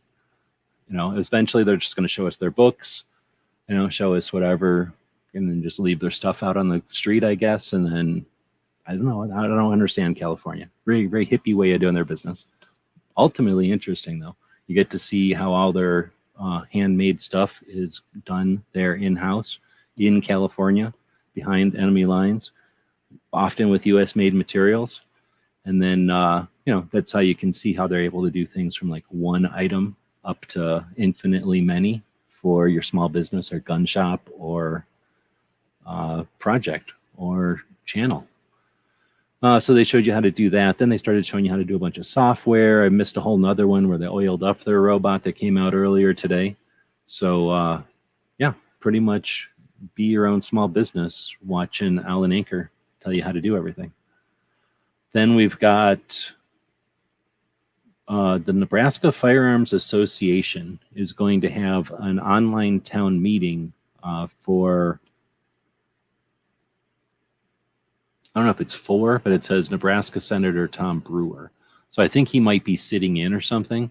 But anyway, it's scheduled for the evening of August 1st. For anybody that's interested, we have quite a few Nebraskians here and Nebraska enthusiasts. Even though it's got a panhandle, I'm more than happy to let people know that there is a town hall meeting for the state of Nebraska coming up on the 1st. I think that's Monday, if I did my math correctly. Speaking of Tuesday of this week, we had one of the gun shops who I urge you to follow, a gun shop or two out there. One of the gun shops that's doing good stuff is called Cape Gun Works. They're out in Massachusetts. And in addition to being a big gun shop that's growing and offering a range and other services and products for the community in that, and being a consistent Second Amendment presence in the state of Massachusetts and in a fancy place in Massachusetts, from what I'm assuming, they also run a radio show. So they do a radio show a little differently than the other ones. Most of the other radio shows that we'll mention go live during their slot, like they're broadcasting live and then they turn on YouTube in addition. Cape Gun Works does that on Tuesdays as they are a co-host on the Grace Curley show in Massachusetts. They do a 45-minute segment, I think, called Rapid Fire, and that is a live stream during the live recording of the radio show. But that's the Grace Curley show. Then on Wednesday, they record their radio show for the shop, but that radio show gets recorded and then redistributed and rebroadcast as a syndicated item throughout the weekend on different radio stations in different states. So it's pretty interesting to listen to a live recording of 1 hour of radio and then 1 hour of podcasts. Like it's a 2-hour podcast, 1 hour of it is broadcast on radio. But they are capable and interested in listening to the live conversation, and quite a few people from Massachusetts. I'd say it's about 70% people from Massachusetts and like 30% people that just dig the show, follow it, ask questions, put insight in there. And they do a really capable job of following the live conversation, including it, and not making it weird for the people listening. And the people that listen also have an opportunity to call in, and they know that when the show is being recorded, they can call in. Plus, because it's done at the shop with a loyal customer base, it's just a really interesting show to watch. On top of all that, it's more focused on your rights than your grip angle, and definitely more interested in educating than attempting to, pummel you with hard sell. So they have merch, they have things from their website, a pretty impressive website of products and things. So they're able to offer stuff to people who might be listening or interested in supporting them from outside of Massachusetts. But then for the people in Massachusetts, they've got, again, all kinds of variety and selection. It's a pretty awesome looking store. I've only seen 200 something gun shops in my day, but from what I've seen of it, it's very, I don't want to say unique because I've seen a couple of shops like that, but large scale, interesting shop for sure. Definitely curious to check that one out sometime. So they were live on their own show and on the Grace Curley show. They are not all that perfect because their thumbnails blow. Their thumbnails actually suck. So they listen to this, work on your thumbnails. Come on, man. Same with Come and Talk It. Suck at their thumbnails. Eye on the Target Radio also suck at their thumbnails. Why? Because they're radio shows. Look at everybody else. Hey, we're on YouTube, and our thumbnails pretty much rock or are awesome or like we know what we're doing. Everybody down here in the radios is like, here's our logo. Here's our logo. Like, here's some parts. Come on, man. It's all about thumbnails on the YouTube. So then you get to Come and Talk It, another gun shop. This is a gun shop in Austin, Texas. This is a gun shop whose owner has a lawsuit going on the bump stocks against the government. Also been running a radio show since back in the days of gun channels. I don't want to bloviate too long about gun channels, but gun channels was a community that we built in 2013, and it lasted up until 2020. So 7 years worth of place for people, just the evolution of the forum, the evolution of the social media platform for gun owners, by gun owners. And for years in that community, Yoder, Texas, who sometimes shows up and listens to the show, would post the link to Come and Talk It. So a lot of us listen to the Come and Talk It radio show for years now, and I just found them recently on YouTube. So it's interesting because, again, they broadcast simultaneously with the next one we're going to talk about, Eye on the Target Radio. So I usually listen to both and mute one and listen to the other. And, if they're just talking about something boring or something I've heard about before, or it's one of their set commercial spots, because these are both live. There's commercial spots do not coincide with each other very often. Sometimes they do, but usually I can turn down one and the other one's saying something. And unfortunately, Locked and Loaded Latino is probably on somewhere around here too. So it gets to be pretty noisy, but I get a lot of work done on Sundays listening to these things live. So Come and Talk It this week was dealing with Texas, kind of frustrating. I don't like dealing with these things. I like moving on, but I understand for some people, they are interested in dealing with these things over and over and over. And when you live in the state and know people, you don't have the option to just move on, I'm sure. It's frustrating, but it's another aspect of this that once we can incorporate it and have a human and appropriate response, then we all be better. We've got a lot of people coming on board who understand brains and relationships with interpersonal relationships better than ever before. So potentially we'll start seeing some options laying down and some examples being set for alternatives to being the mechanism and reacting whenever we're accosted with the manipulation or the marginalization, I guess, that the other side throws at us. Let's see, some antique sellers in Massachusetts. I ran into a few Pro 2A ones. It's pretty cool, and you can sometimes find good stuff. Very cool. Are you talking like antique shops? Man, when I had money, when I was still playing show and tell on YouTube all the time, I would make a bunch of money, more money than I should have, and I just spent it all on more stupid show and tell crap. But it gave me an opportunity to go hang out in different places looking for weird shit. And when I was looking for my bayonets, I would often go to like antique malls. I really like those. Hey. Oh man, she looked weird as hell. She looked like a stuffed animal. I thought she had a conniption or something. She's alive. So yeah, I really dig some of the antique malls and stuff. If you're talking something like that, then yeah, I can totally dig that. If you're talking swap meets, it's been a while since I've gone to swap meets, but I'm not really collecting anything I can get at a swap meet anymore. But back in the day, I grew up at swap meets, really hanging out at them and doing stuff at swap meets. So anyway, yeah, hanging out with people there would be pretty insane, I would think.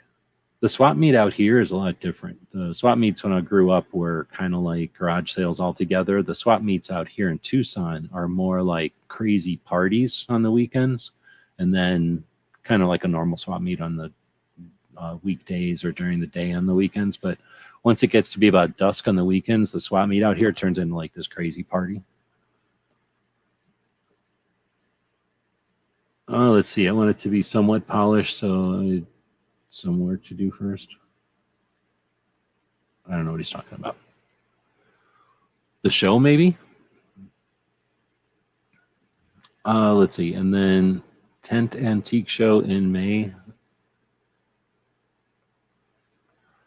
All right. So thanks, everybody, for chatting. Hopefully it's not too distracting for the people listening to us live, but I like live shows. So if you're listening to this in the future, you don't maybe get this, that I could care less about I don't want to say care less, but I could care less about the professionalism or the presentation of this. I enjoy the experience of it.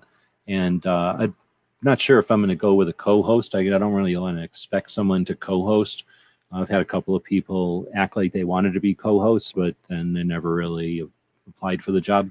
So I may or may not, the show's 1,300 episodes in. We've had plenty of co-hosts in the past, but this kind of just rambling on isn't I don't have a need to do this, but I also want to get this information across without forcing people to read it. And so give me some feedback or whatever, but Pink is saying poor Mello, she was dozing off in Dreamland. It's pretty much what it probably was. She's been acting kind of weird because it's back to normal temperature, so she's not like dying of heat exhaustion constantly. And she did do the only thing she likes doing, which is going outside before the show. And she was pretty happy. But she's been asleep the whole time, so I don't know what was going on. She was just in a really weird way where all four of her feet were stuck out straight and her mouth was open. And she doesn't normally sleep with her mouth open or do anything with her mouth open. So I was like, wait a minute, something happened? And she was just completely still also. But now she's fine. All right, so Eye on the Target Radio. I don't remember anything specifically. Oh, no, they had Cheryl Todd on. So Cheryl Todd, I mentioned earlier, Gun Freedom Radio and the AZ Firearms Auctions and the Pot of Gold Auctions. That's all Cheryl Todd and just one aspect of what Cheryl Todd's doing. She's also helping out immeasurably with the Arizona Citizens Defense League as they restructure and have new or have challenges with their infrastructure and, getting new positions for the main officers and stuff. So she's been, capable, reliable member of that organization, as well as doing political stuff that I can't keep up with. And I would say, without putting words in her mouth, potentially her thing that she's most interested in or most satisfied to be working with, bringing Faster Saves Lives to Arizona.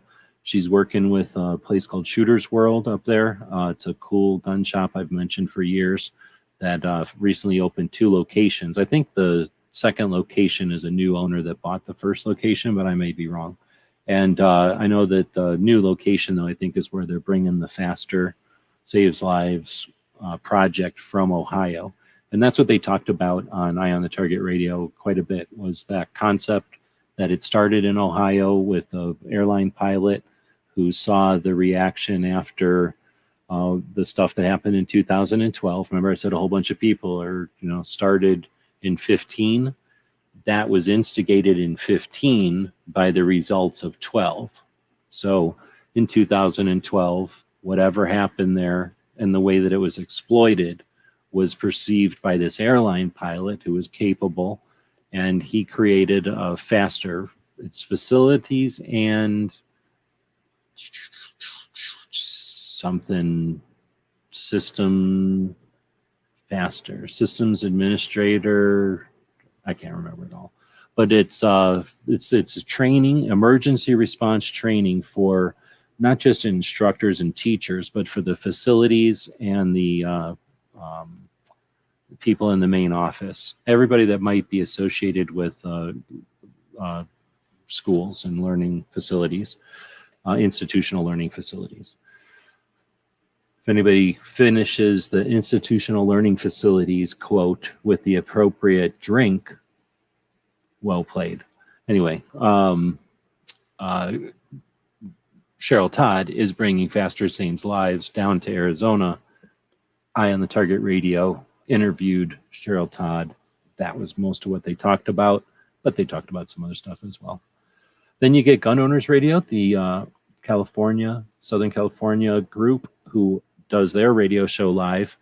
They also listen to the YouTube stuff. They just don't interact with the YouTube much. I mean, they'll talk to you on YouTube chat, but they never bring the YouTube chat into the radio show ever. I don't know if they have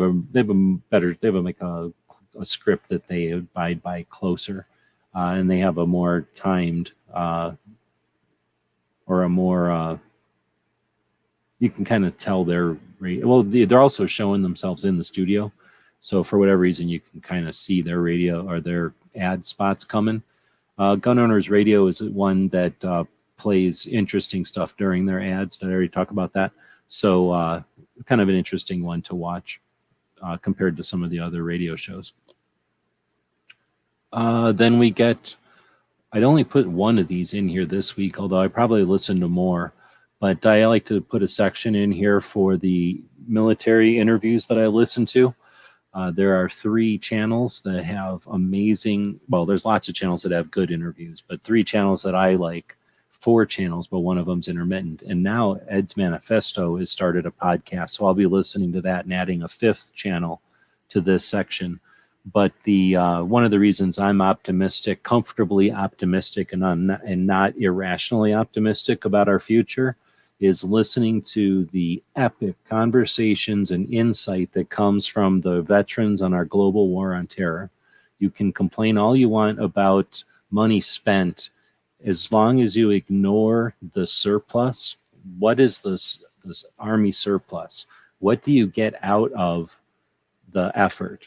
So you can look at just the political ramifications. You can look at just the economic ramifications, just the social ramifications, and you can ignore the technological and institutional and other dynamic, I don't know what the words are, things that come out of any grand scale effort.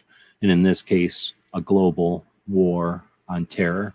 It was done in a different way than other wars. We didn't send battalions and platoons in. Occasionally we'd send a bunch of Marines in or a bunch of Rangers, but for the most part, it was small groups with different supply channels and different needs and different goals than we'd ever used. And that allowed a lot of manipulation and a lot of errors and a lot of infrastructure growth and awareness.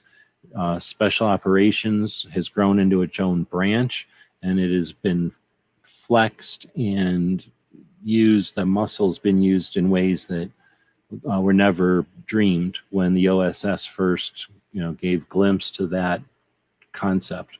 So anyway, if you pay attention to that stuff, especially some of these interviews I'm going to talk about today with Rick, who was in during the day, back in the day, did some amazing things by being the type of person to volunteer for more and to do instead of watch, and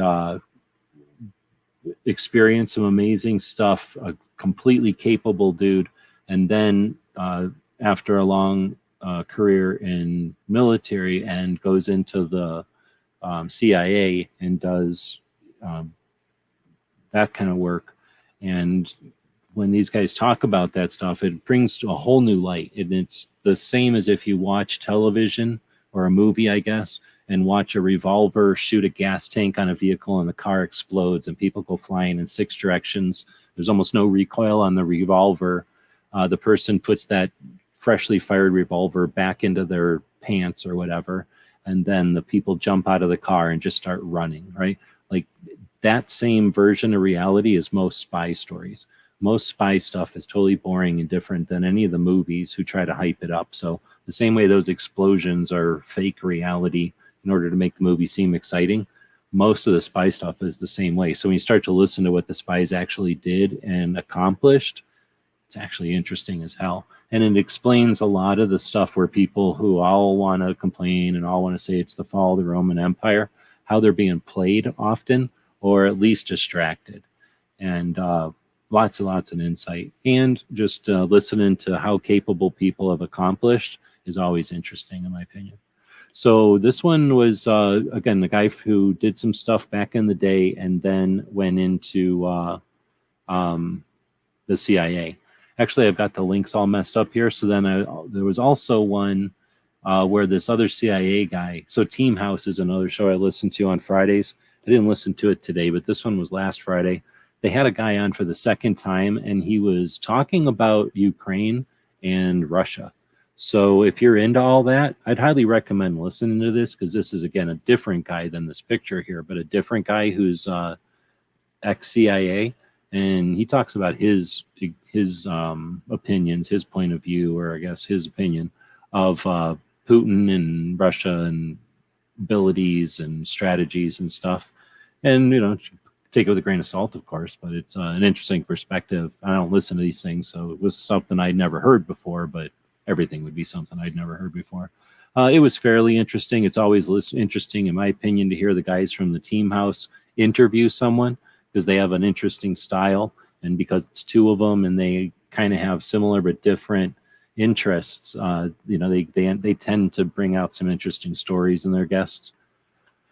Speaking of guests, we're not done yet, because now we can talk about the stuff that we've done this week. We did a bunch of stuff. So in addition to watching other people do stuff, we do stuff. We post that stuff on the different platforms, and you try to put it in front of people who care about it, so we're not wasting everybody's time with everything we do. But we don't stop. You know, our goal is to share the firearms community and to keep the conversation moving forward. And where possible, you know, we'll do, like Clover says, be the mortar between bricks, or be the, I don't know, whatever the hell Charlie says, the loop between hoops or something. So, you know, we post some stuff. So I do like to post, since I am posting this now, this weekly wrap up on so many platforms, I like to post a couple of the things that we've done, especially when I'm proud of them. Been a big fan of what Walk the Talk America has accomplished, and their ability to let people know about if they started, let's say if they started the organization on the line between medical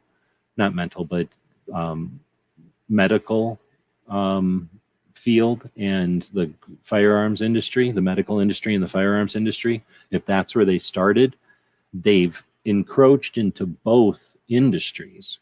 So instead of just being, hey, gun people, let's talk about your mental health, they've also said, hey, doctors, let's talk about gun owners. Because, well, there is a situation where doctors don't consider gun owners as a group of people with a specific enough or a united enough set of characteristics that we can be thought of as being a community. For example, as gun owners, we understand that there's a perception of seeking mental health care, I guess, because we're not sure what the consequences might be on our ability to exercise our rights. So if doctors don't realize that, there's a gap there, and that gap gets played by the manipulators. So one way of eliminating angles and vectors for the manipulators to screw with us is to close those gaps, is to eliminate the misunderstandings and the lack of awareness. So what Walk the Talk America has done on both sides is impressive and admirable. They've also done it in a way that doesn't kowtow to existing infringements. In other words, it doesn't amplify existing infringements. There are alternatives out there that you don't hear me often amplify that go up to the existing infringements and wrap a bunch of curly fries around them and dip them in ranch. I'm not interested in that shit. You can keep your infringements. I don't care how cheesy they are, how delicious they are. I don't want your infringements. Walk the Talk America has done all their accomplishments in the realm of those people, having conversations with those people, but never compromising on the true, foundation of, what our deal is here, that we don't want government oversight at all. So, and that we're competent, and it's unnecessary. It's not like we're asking for the lack of oversight. We're saying that we don't need the government to be bad at it, to leave us alone and let us accomplish it. And the issues that we all understand exist will be gone because we understand ourselves. And once we can educate our physicians to understand how to work with us, we've actually accomplished something. And Walk the Talk America does it, going back to Brooke Cheney's efforts on suicide prevention. 2 out of 3 deaths from a firearm is suicide. So if we can accomplish reducing the number of suicides, period, we help ourselves out because we take a number away from the antis. And we've done it in a way where we collaborated and worked together outside the state to accomplish that. It gives us all the sense of accomplishment that we can and do work together quite a bit. This is another example of it, but it also lets the antis know that we're not to be trifled with, that we're competent and able to work together when necessary to accomplish great things like we already have with firearm safety, with hunter safety, and with other things. For example, constitutional carry and, should say concealed carry first in every single state, and then constitutional carry in all but a couple of the states at this point. So that is, again, an accomplishment of individuals being able to be self-sufficient and safe and having almost no issues that they can use against us. So that was a great conversation with Jake. It was 2 hours live and then another hour something off air where we talked about all kinds of ideas. So I'm looking forward to having Jake on with some other people who've worked in different fields to meld firearms and other fields together, under industries together, and then with other people in the field of mental health awareness or suicide prevention, to have let them all get together and have a conversation where they don't have to focus on news of the day, and they just get a bit of a strategy session and a bit of a Q&A with some interested observers who might be watching live. So look forward to that in the future. I don't want to say near future because obviously it'll involve some scheduling, but we've got the ice broken on that project. And again, I want to take a moment to say thanks to the Patreons who give me the time to be able to do that. They give us the servers and the software to put all this stuff up, and then the time to do this project, the Daily Gun Show, the other projects, and to bring Second Amendment advocates on like that, and eventually bring them together. My goal is to get them to meet up with me, do this interview, and give them an opportunity to just talk for an hour on why they do what they do and how they do what they do. Because so often activists get invited onto a show to say, you're an expert, tell us what you think about the news of the day. Okay, that's your 10 minutes. Thanks for being on. How do we get a hold of you? See ya. And then that's it. Or how about an hour of shoot the shit? So this is an hour of why do you do what you do? Most of us have a why, and those people that are out there accomplishing the most probably have an interesting why. And then how they do it, because so many activists out there think that you got to do something or know somebody or have done something or all that bullshit, and it's not true. Everybody that's accomplished anything was just a regular person who got sick of it and started doing something about it. Literally. Every single person that's accomplished anything was just a regular person that decided to start doing something differently.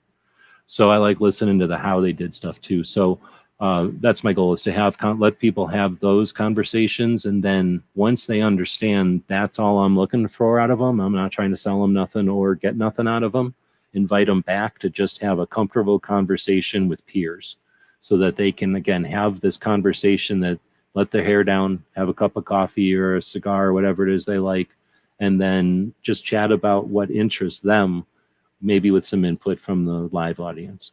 And I'm looking forward to having some of those conversations in the future here. If you have ideas for combinations for that kind of show, let me know.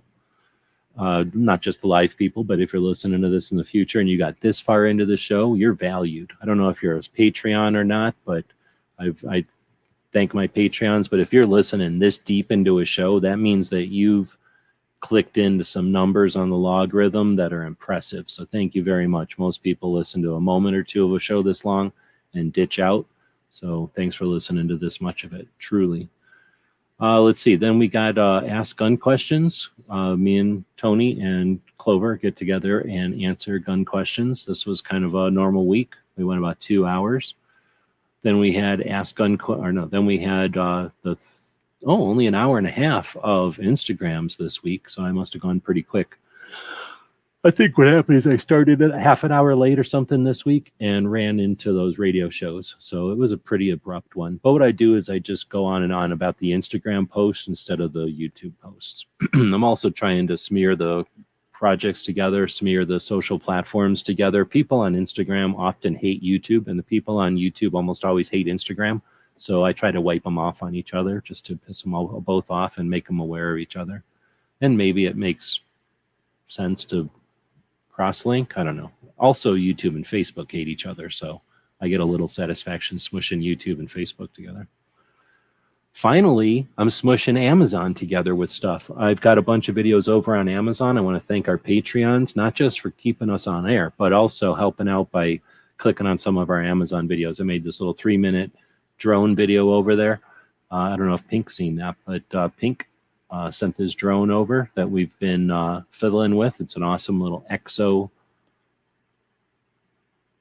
The hell, I put Exo drone. I should have called it Exo Scout. The Exo Scout is the little tiny, well, not super tiny, but very tiny kind of it's still a toy, I guess, but it's not a toy. It's pretty cool. It's real easy to fly, and it's a lot of fun. So I did a quick video on that, shoved it over on Amazon. Yep, with that, oh, you did, good. So with that, we'll start wrapping it up. We'll scroll back to the top. This was, I don't know, it takes a little time to watch all this stuff all week. Takes a little time to interpret it, I guess. And then it takes, like an hour or whatever. I listen to Gizzard Show and I type all this stuff up.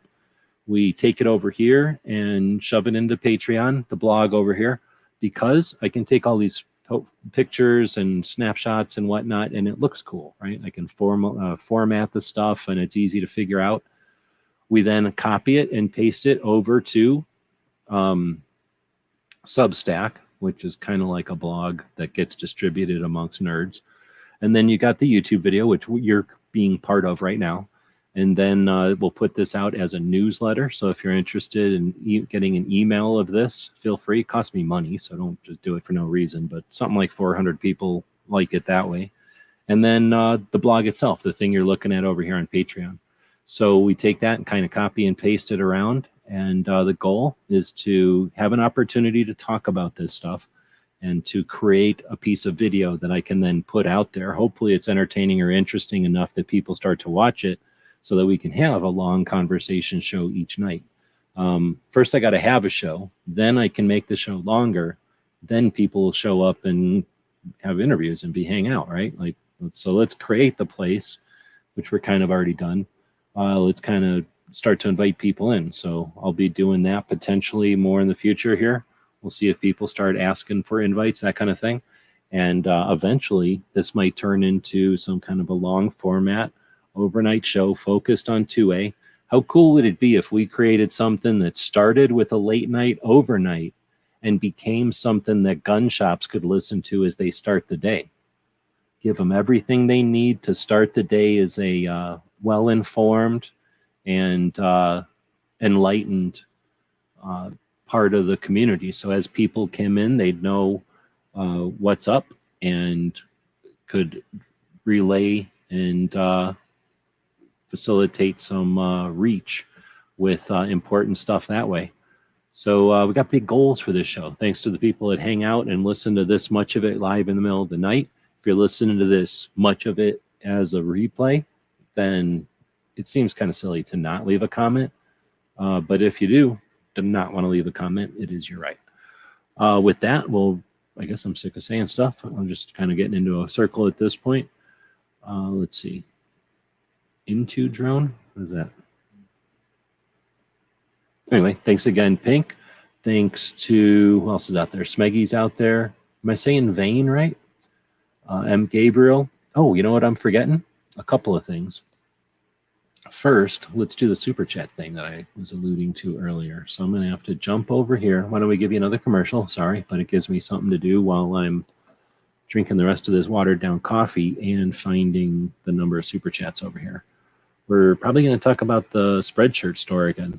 Hey, did you know that you could help support our future projects and let everyone know you're a fan of what we do? Check out our print-on-demand store. We have a tab here on YouTube. When you click on it, you can choose from a bunch of different items. We have shirts and posters and coffee mugs. Click on the one you like. When you find the design you want to put on it, choose a color and a size if it's appropriate. And when you purchase these items, a portion goes to help fund our future projects. We really do appreciate your support. You get some cool stuff. When you get that stuff, post pictures here and on other platforms, and we'll hook you up next time you order from our Gear website store. Thank you for your support of gunwebsites.com.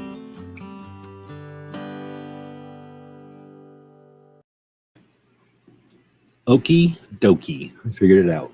All right. So the thing is, they don't number them for me. So we've got in July 1, 2, 3, 4, 5, 6, 7, 8, 9, 10, 11, 12, 13, 14. Holy crap. 14 super chats this month. 1, 2, 3, 4, 5, 6, 7, 8, 9 of them came from this chat. So you guys got pretty good odds if you're in here and you super chatted tonight. 9 out of the 14 super chats we got tonight or this month were from y'all. So thank you for that. I'm now going to go over on the screen in front of all of us so that nobody sees nothing on my sleeves. And I'm going to type in random, just like you would if you were doing this legit. And then I'm going to go to random.org, the true random number service, as they call it. And I'm going to put in, what did I just say, 14? I'm going to count again just to make sure. 1, 2, 3, 4, 5. Yep, 14. So 5 and 9 is 14. So we're going to go 1 to 14. Here's how I'm going to do it. I think 1 is the first one to come in. Oh, you're saying that it's an introductory drone. Definitely. Yeah, I could see somebody having that as their first drone. Way better than the toys I've had. Like I bought that one for $50 one time. Oh, snap. I'm going to refresh because Mark, thank you very much, just dropped another $20 super chat into there. Much appreciated. Considering he also grabbed stuff over at the store this week. Let's see. Is Woods still out there? That means Mark and Woods are here. So y'all are about to grab a free pin as well. I will be grabbing those pins here in a second as soon as we start randomizing. So I'm going to refresh this. Can I do that? I got to get used to how you look at these super chat thingies. You know what? It doesn't show me yours. Wait. Nope. Yeah, it does. Nope. Nope. Nope. Or no, wait. Nope. No. It hasn't showed it to me. So what I'm going to do is, do I only leave you with another commercial? Damn, sorry, I don't want to keep leaving you with commercials. I'll leave you with a commercial for this show itself. It's 11:59 at Radio Free America, and this is Uncle Sam with music and the truth until dawn. Right now, I got a few words for some of our brothers and sisters in the occupied zone. The chair is against the wall. The chair is against the wall. John has a long mustache. John has a long mustache. It's 12 o'clock, Americans, another day closer to victory. And for all of you out there on or behind the lines, this is your song. That gave me time to go over and... Oh, come on. This, and then let's bring this up here, and then bring this down right there. I don't think I'm going to get it to focus because, oh, maybe. This robot eye's been giving me a glitch lately. So let's just say that that's ish. Can I bring them up? Oh, no, it's going to be stupid. So you get the idea. So I was going through my pins, going to SHOT Show since 2005. I've acquired a couple of pins. I don't even like them. I don't look for 'em. I guess I used to look for them, but I don't look for them anymore. I just get them. It just happens. And here's an assortment of them. So today's, or this week's, I should say, Free Patch Friday folks will be picking a pin, and that is Woods, and that is Mark. So we're about to spin, and I'm going to refresh my screen over here. Hopefully that let Mark's super chat, gave enough time for Mark's super chat to show up. Oh, that's interesting. It does not. Do I have to do something over here to make it? No. Interesting. Is today the 25th or the 29th? Today is the 29th.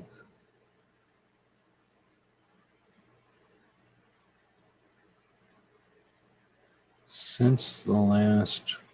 I thought this thing's supposed to show you your super chats as they are.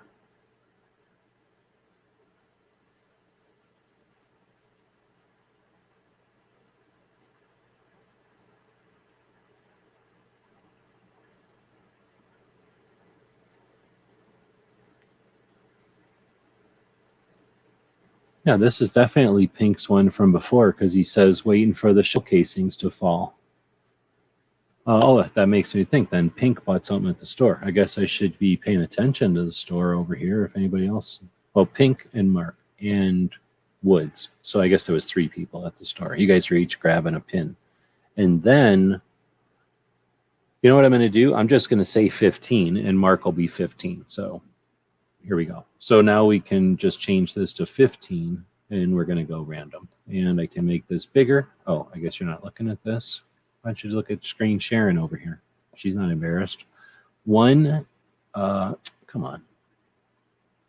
1 out of 15. For some reason, it's way over here. So here we go. Oh, is that in the middle now? 1 out of 15. Here we go. Number 2. So that'll be second from the bottom. And is that what it was last time? For all of July, second from the bottom is from July 2nd on an Ask Gun Questions. It was another $20 bill, thank you very much, from Mark. So that is the winner. So you want a pin or do you want a patch? It's kind of up to you, I guess. You're sitting out there. So you're going to win that for being our super chat of the day. And I probably should have brought some patches out here. So if you want an extra pin, or if you don't want a pin, let me know and I can go get some patches. And then if Woods and Pink want a pin, let me know. Did I post a video about these pins already, or is that yet to happen? I don't really remember. I remember filming the video, and I think I even edited it, but I don't remember if I edited it all the way or if I'm dreaming it. So while we're asking or waiting for the response to the folks who are watching live, thank you very much, by the way. That was just a drawing randomly from people who have super chatted us this month, excuse me. 15 super chats this month. Thank you very much. People put super chats in basically to throw a couple of bucks at us. And one of the ways we can say thanks is on this show each week. We do this drawing and randomly say thanks somehow. And I figured since we're going to be doing these pins for every second or for the Free Patch Friday, I'd say, hey, let's take a look at these pins.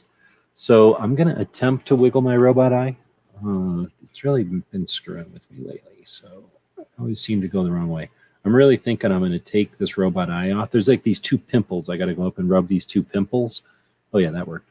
I'm going to make one of those pimples into like a little peg or something so I can just move the peg. So is that Puerto Rico or is that Texas? I don't know. It's some kind of frog with some kind of flag. San Francisco, or no, Surefire. Kimber, Mossbergs, Glock, Ruger, 49, Sig Sauer, Remington 200, 200th anniversary, I think. Another Sig Sauer, different one. Are you ready for this? A Keltec PS2000 that does this. Are you ready for this? Are you watching this? Some people aren't witnessing this because they're like, I don't want to watch a lifelong chat. That's a hat pin, and that just happened. And now look what I can do. It's made out of metal. It's made out of hat pin metal. That just happened. Run Guns. That says 3,500 hours. You could act like you accomplished something for 3,500 hours. I don't even know what that's from. 1889. Who knows what that is? You know what 1889 is? Did I already say about these SIGs? Let's Go Shooting. Stupid NSSF.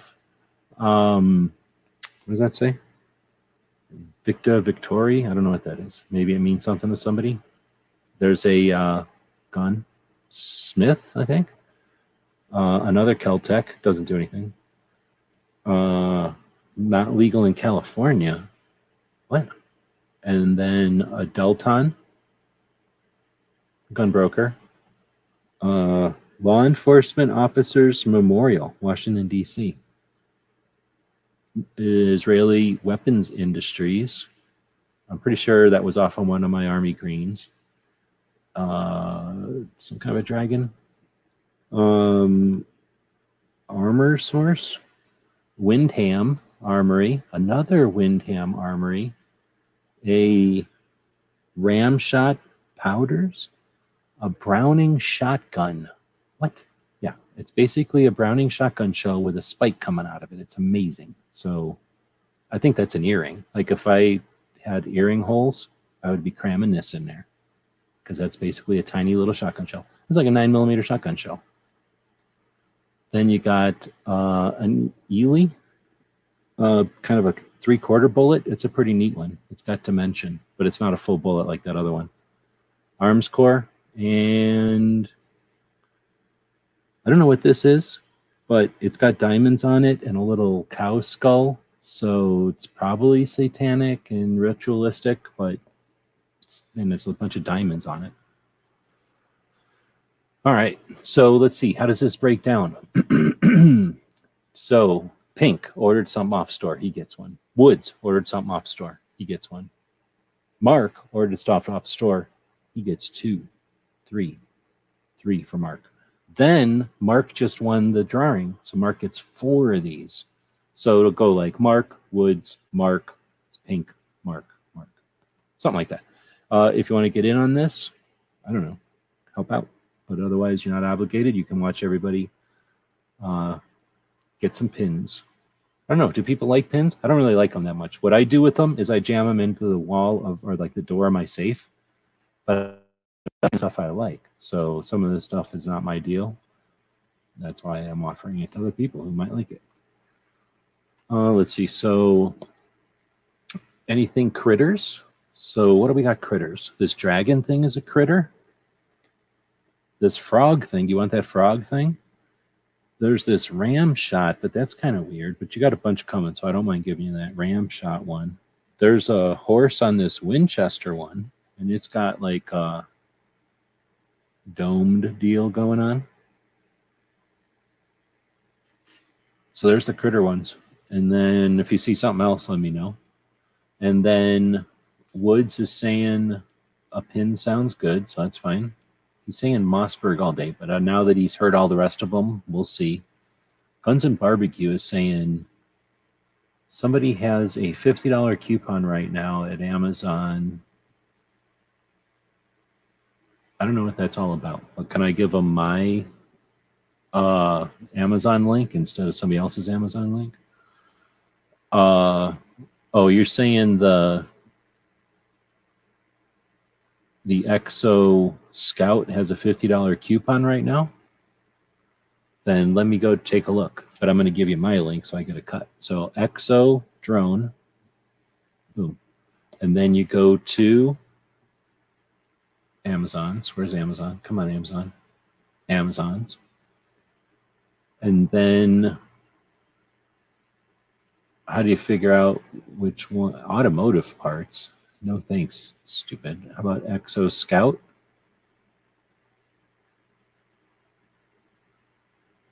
This Holy Stone one is only $99. Drone. I don't see the one you're talking about. There's one for $79. So I guess I can look off of his link. Where's his link? There it is.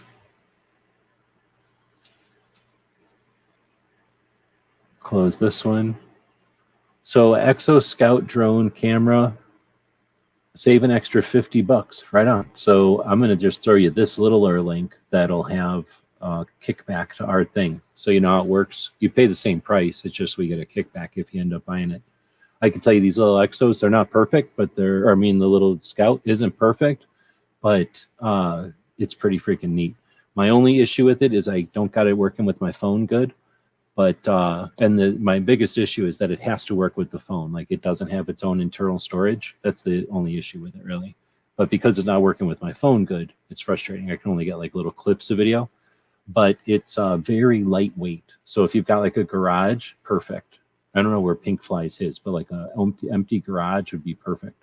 Or like just a big living room or like a big room would be amazing, actually. Backyard, when it's not windy. But I'd be scared shitless to fly this thing where it matters because it's just not strong enough to keep up with the wind. It's so little. But I'm also not done learning how to fly it yet. So anyway, little sidetrack there. Thanks for that link, though, Barbecue. Much appreciated. I just translated into a link that will give us a small cut. Pink sand kind of looks like the Ohio flag, and my sister-in-law likes frogs. So, okay. I don't think Mark will care if I give that one to Pink, unless he was eyeballing the thing. It might be an Ohio flag. Are there frogs in Ohio? It might be some sort of a thing. Still Mossberg. All right, so with Mossberg, I guess there is only the one. Okay, so you got that Mossberg one coming. And then why don't somebody pick, whoever picks the next one, that'll also go to Mark. So somebody else can pick for Mark so he gets a surprise one in here. Or two, maybe. Why don't we give two more to Mark? And I appreciate Mark. He bought some books from the Gear website store, and I had not printed books in a while. So I don't know how my store even sold you the two. So I appreciate you buying two books. I wrote on there, hopefully they're useful. You bought some older books. So thank you for that. But since I didn't have them, I printed them today. And then I took that, since I had everything out, I printed out a couple of copies of some of those. I forget now. I think the museum, I got like 4 copies of the museum and a couple of copies of the 50 states, because I've been doing the 50 states on Tuesday. I finally printed out some copies of that. So anyway, thanks again for purchasing stuff and getting me off my butt to get basically I have to turn the printer on and get all that stuff out. So it gave me an excuse to do all that. All right, so I'm still looking for somebody out there to pick 2 more these things for Mark. And it looks like we're in one of the situations again, unfortunately. And this happens quite a bit. You know, sometimes I think to myself, everybody's got this figured out already. I'm never going to be able to pull this over on them again. And then it happens again and again and again and again, over and over and over and over and over. So, you know what I'm saying? It's like, come on, man. So here's the deal. First, we're going to look at the poll. 31 votes in. Neck and neck, almost. Bad week for 2A, 39%. Good week for 2A, 35%. Couldn't be more impressed with everybody. Just a couple of 16% for Come On Man, you know the thing, and 10% for Great Week. So like I say, I think I could easily be, I would comfortably sit down and argue that it was a great week if I had to. I'd probably stand on Good Week all day and encourage you to be, you know, able to take a punch in the gut once in a while and not quit and not freak out and just get back to doing the thing, which is we're not punching, we're just defending. So you got to take a punch once in a while and realize that we're stronger and bigger than our opponent. Maybe that's the key. Maybe people aren't used to being stronger and bigger than other people. When you're right and you're justified, you don't need to lash out. You need to let the other person get tired. They're weak. They're going to get tired. They're lashing out violently because it's their last struggle and they know they don't have much time left. So we're big and we're better, so we can take these hits. So anyway, appreciate the people voting for Good Week. I don't know how many people, I was bitching earlier that so many people were throwing it away. So I don't know how many people went back and re-voted, but you gave me some encouragement. And if that many people just showed up and just organically voted for a good week, then that's awesome. So I'm not unrealistically optimistic. I am cautiously optimistic, but also justifiably optimistic in how well we're doing as a country and as a culture and as a community, as an industry. And you know what? Even as a bunch of YouTubers, even though most of them ain't worth a spit, the ones that you know and I know are pretty damn good. I guess I'm going to try to cram this down at the bottom. Let's see what happens. Sometimes I put too much stuff in here, as I mentioned. Yeah, I'm at 4,850 characters. I can't put the results of the quiz in this week. Wah, wah. That's what happens when you cram the description of the video with too many Second Amendment links. I can't put the results of it. Oh, I lost my stupid little ninja guy. Come on, here he is. So that was the results of the poll. And now we'll go back to what I inevitably have to do occasionally, and that's let you know that earlier in the show, I flipped the thing, the banner,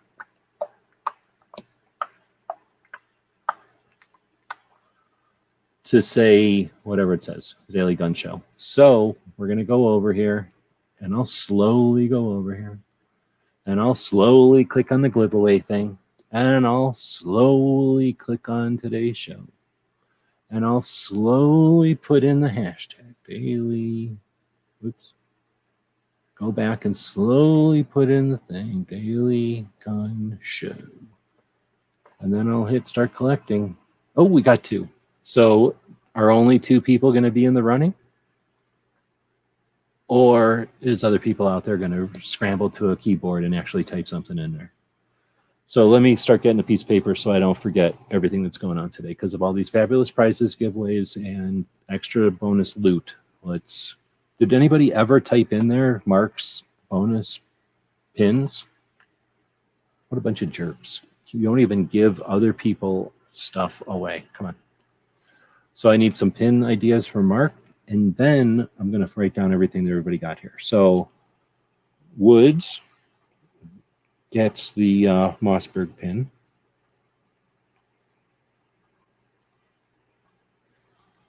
Then Mark got the pile with critters.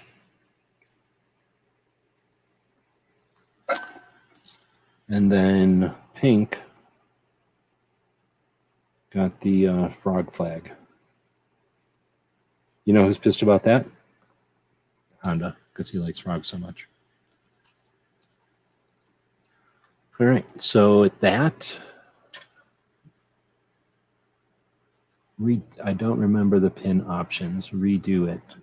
Is that what you're saying? So let me go back to the pin options. Gotta unclick. Here we go. So we had Surefire. We have a Kimber. We have a Glock one. Pretty lame. We have a SIG one and another SIG one. We've got a 200 years Remington and a Ruger 49, whatever that means. This one's actually pretty interesting. It's like a badge or something. It's really heavy. There's the Kel-Tec that comes down like this. And then it goes back because it's an actual thing. It doesn't really shoot, though. And that magazine doesn't come out. Then it's got Run Mag. We've got, what does that say? Run Guns, I guess. Then it says 3,500 hours. I don't remember what that's to. 1889. No one knows what that is. No one said they know what that is yet. A couple of SIG Live Freeze or Die. Stupid Let's Go Shooting from Stupid NSSF. You got the Arms Core Source. The Vishtavuri. I don't know what that is. Is that even a gun thing? Somehow I have it. Then we have a Smith & Wesson gun. Probably off, I'm pretty sure it's off of my greens. I just don't remember where. Then we've got Gunbroker. This thing says National Law Enforcement Officers Memorial, IWI, Arms Corps. Little thing with a bunch of diamonds in it and some kind of a cow skull. It's probably some kind of weird ritual thing. Maybe it's haunted by a witch. I don't know. Then this shotgun shell, Wyndham, and Eli. All right, Barbecue Sand Kel-Tec and SIG Live Free. So I'm going to give them the good Kel-Tec and the SIG Live Free. So let's take another look at this cool Kel-Tec pin. First off, there's two stabby things on it. So it's got a good solid base because they know what they're doing. They're good engineers.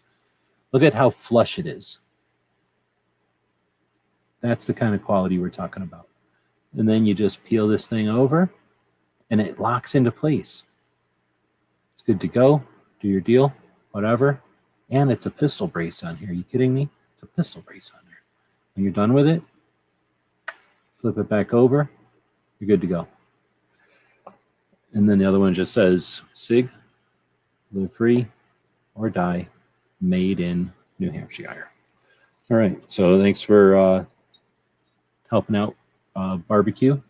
And then we're now up to 6 people in the deal over here, which is the random giveaway. So here's the deal. StreamYard is a software that we use to #random is the software that we use to stream this thing. It lets us stream to multiple platforms. So if you're over on Twitch, or if you're a cheater, you go over to Twitch and put in your hashtag over there, because you can. If you're thinking outside the box or just trying to hack the system. We also broadcast to both YouTube channels. That's all done through the snooty duck with the monocle. It also lets us do other things, like click on Wesley saying he's here, or Pink saying, oh snap, and so forth, right? That's being done by the snooty duck that we pay $25. Well, our Patreons pay $25 a month for, because I say stuff like our Patreons make it possible for us to do this. I don't have $25. They pay $25 for us to be able to do this stuff. So one of the other things you can do is run these things. You get this free deal to make giveaways. So we like to use it because Gizzard does it and we do it. I think that's it. Nobody else does it. So here we go. We've got 6 people registered who have decided to type in hashtag Daily Gun Show, just like it says at the bottom of the screen here. Let me do this again. I'm going to go back and I'm going to go right down here. It says, our Patreons make our projects like these possible. Thank you. Then there's a link to our Patreon. Patreon is our blog, basically. It's the stuff we're watching the whole show. It's where we post everything on Patreon/gun websites. And then it says type hashtag Daily Gun Show in the text chat for a chance to win, in this case, a pin, not really a patch. Unless you really want a patch, I don't care. So we got 7 people in there. I'm going to go back over. Or actually, yeah, no, I need to go back to this so that it doesn't feel like it's rigged or fake. And then I can put the chat back on. There we go. All right, so now if you're going to do this with Gizzard, if Gizzard is doing this, all you got to do is DoorDash a bunch of sardines or some cat food over, and George will smash on the space bar when your name comes up. Just give me a little heads up. So I can't do that here because my dog doesn't go anywhere near the space bar. Nobody else is getting in there. I think Brian's in there. I'm hitting the button. It's happening. It's happening right now in front of us. It's going through everybody who is in there, and eventually it will come up with, oh snap, the dude who went beyond an extra to help out the whole chat to offer suggestions for what Mark should get for being awesome and supporting the chat. So Barbecue himself now gets to go through, and I'm going to say pick 2 pins, not just one, but 2 pins out of the pin pile, or the pin cushion. I don't know, whatever you want to call this thing. It's a pile of pins that are on a cushion. So it can be called anything. Now, I know that most of the live chats you watch give free stuff away that they've collected over the last 17 years ago in a SHOT Show or whatever. Or wait, no, they don't? Oh, I'm sorry. We're the only ones that bother doing stuff like this? Well, you're welcome. Let's see. I see the begging strips came from Mello. What does that mean? Oh, somebody does have something going on with this dog. Is that what's happening? She acts like she ain't doing shit. And she did come over here and tap me on the shoulder. And I was like, that's odd. Who's tapping me on the shoulder? Snap. So maybe I shouldn't have given away the strategy.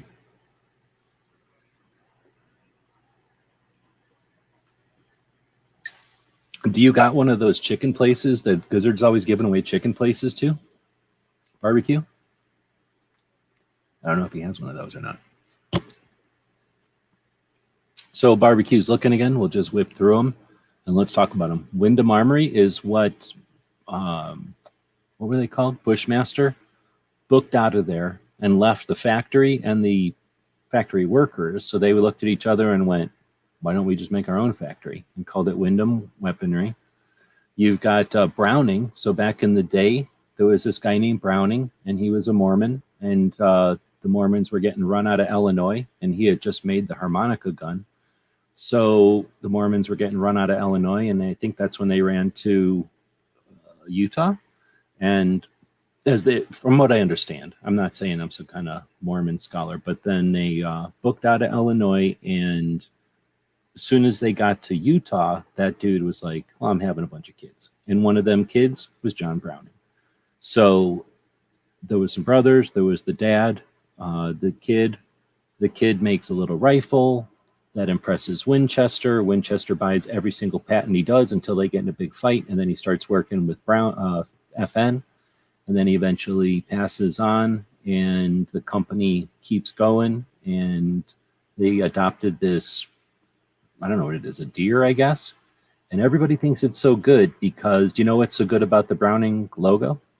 You know what's so good about the Browning deer logo that everybody thinks is so cool about it? Anyway, so I got stuck on that. Did barbecue even say? No, closest one is Erie. Oh, okay. Did he pick? He didn't pick any things yet. Let's see. Patriots saying, I don't know. Did you see that one way back in the beginning of the chat?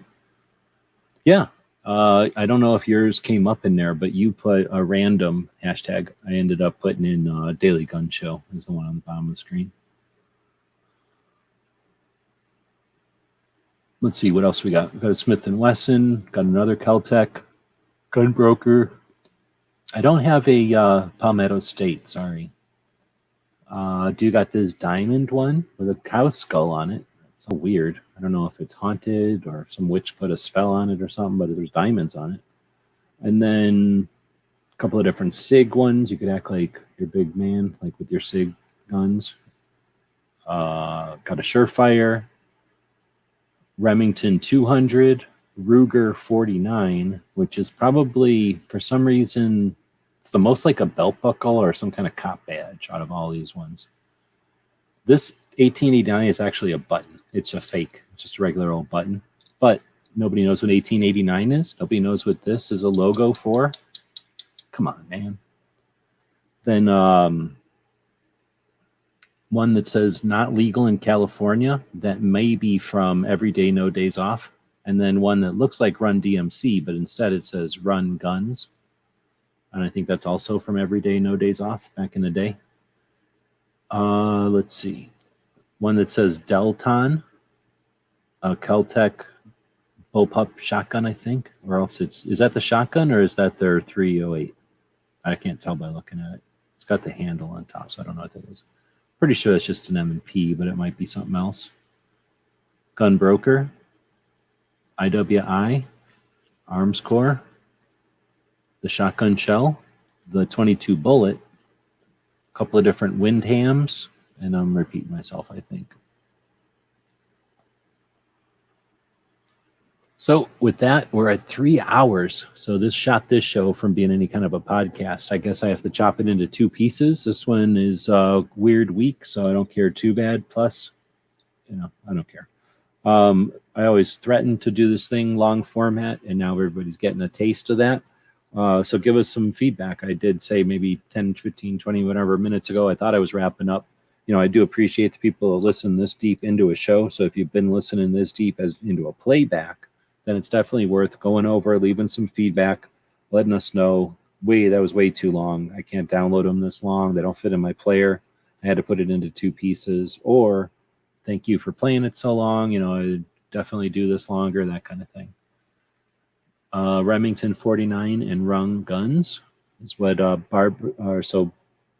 he says Ruger and a cow skull. So the cow skull and the Ruger. So pretty close to a barbecue is going to pass off on you.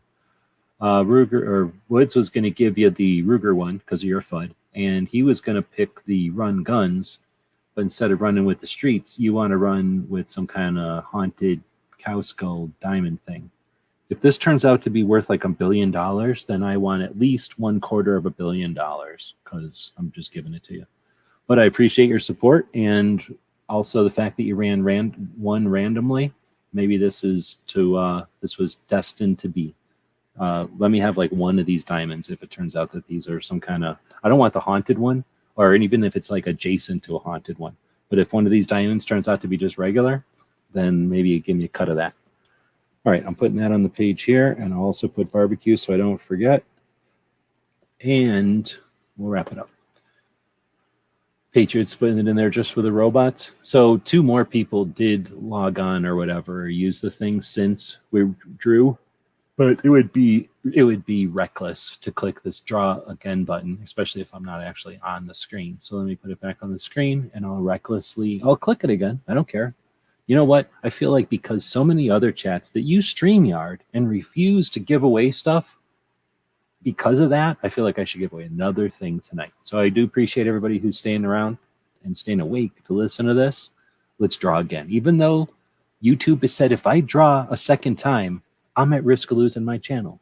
The internet has said to me countless times, if you keep giving away this much stuff during the Daily Gun Show, we're going to shut you down.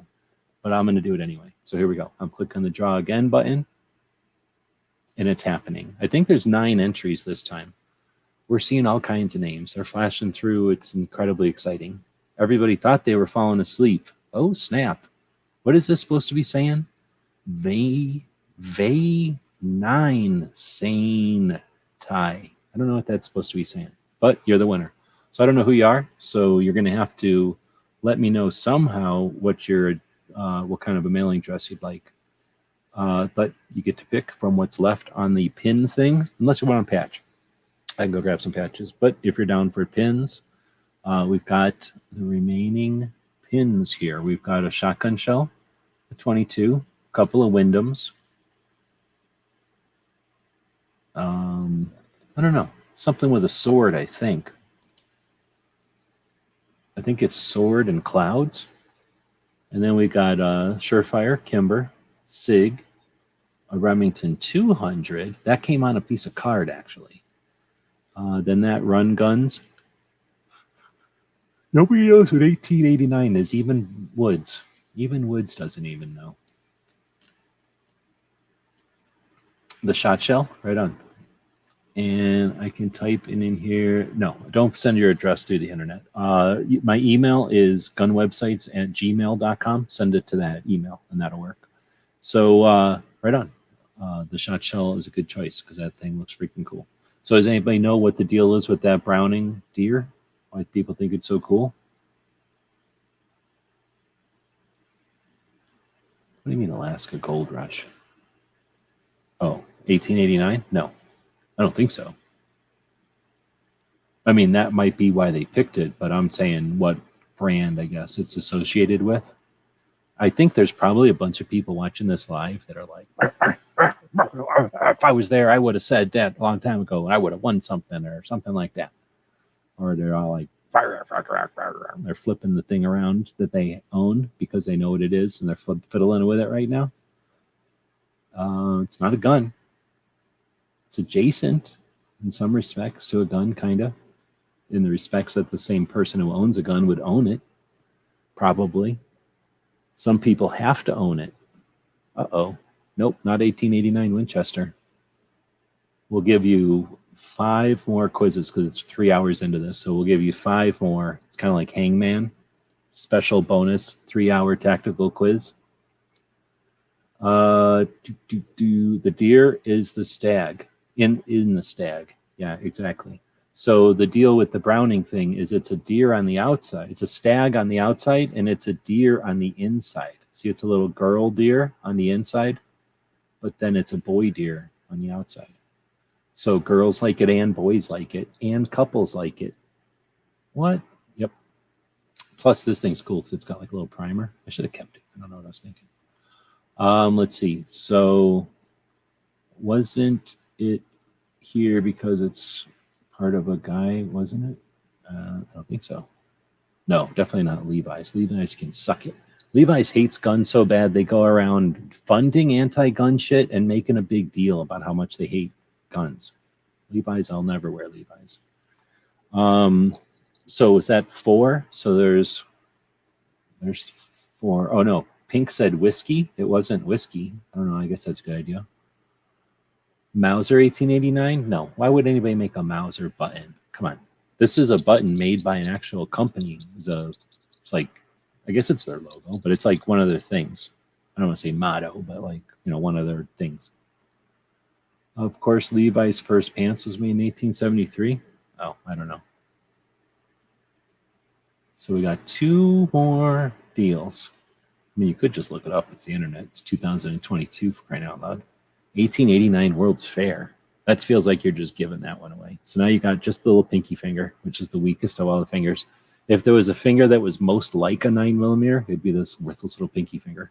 The only reason this finger's around is so that this finger doesn't get bored when these fingers are doing all the work. Didn't know about the Browning logo. I knew about the stack. Cool.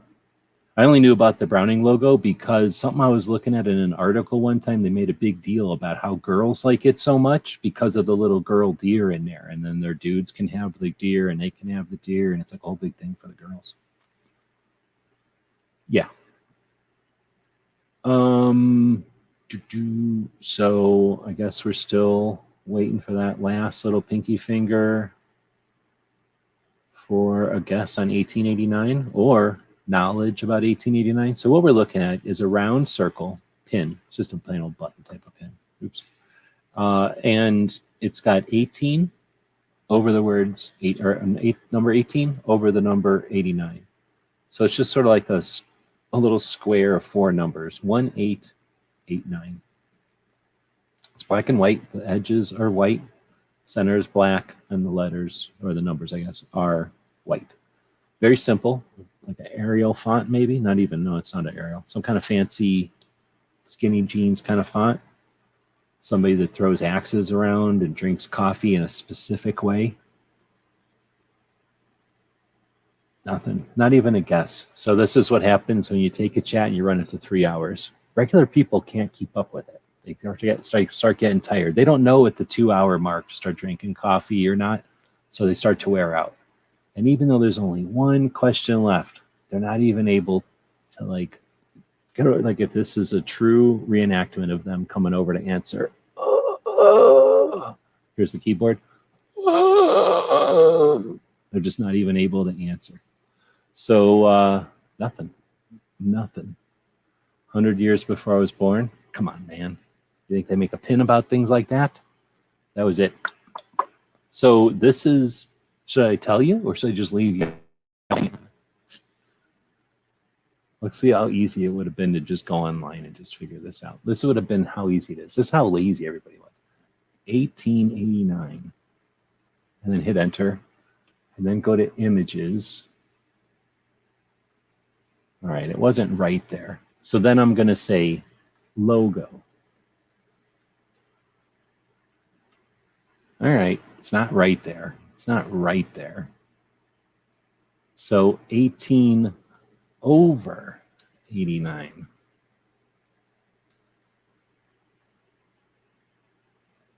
No, it's still not out there. All right.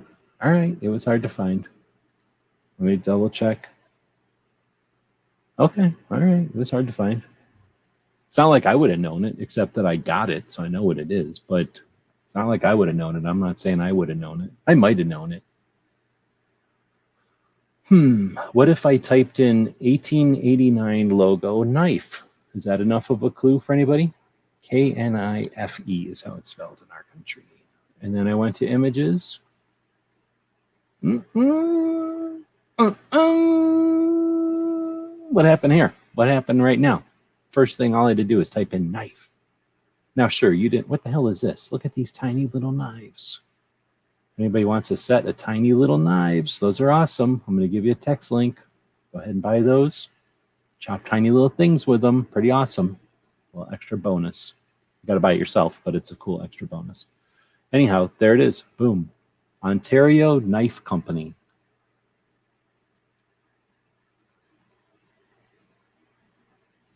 Are they going to actually open? Ontario Knife Company, known for making such awesome knives as, well, tons of awesome knives. And then they bought whatever the company was.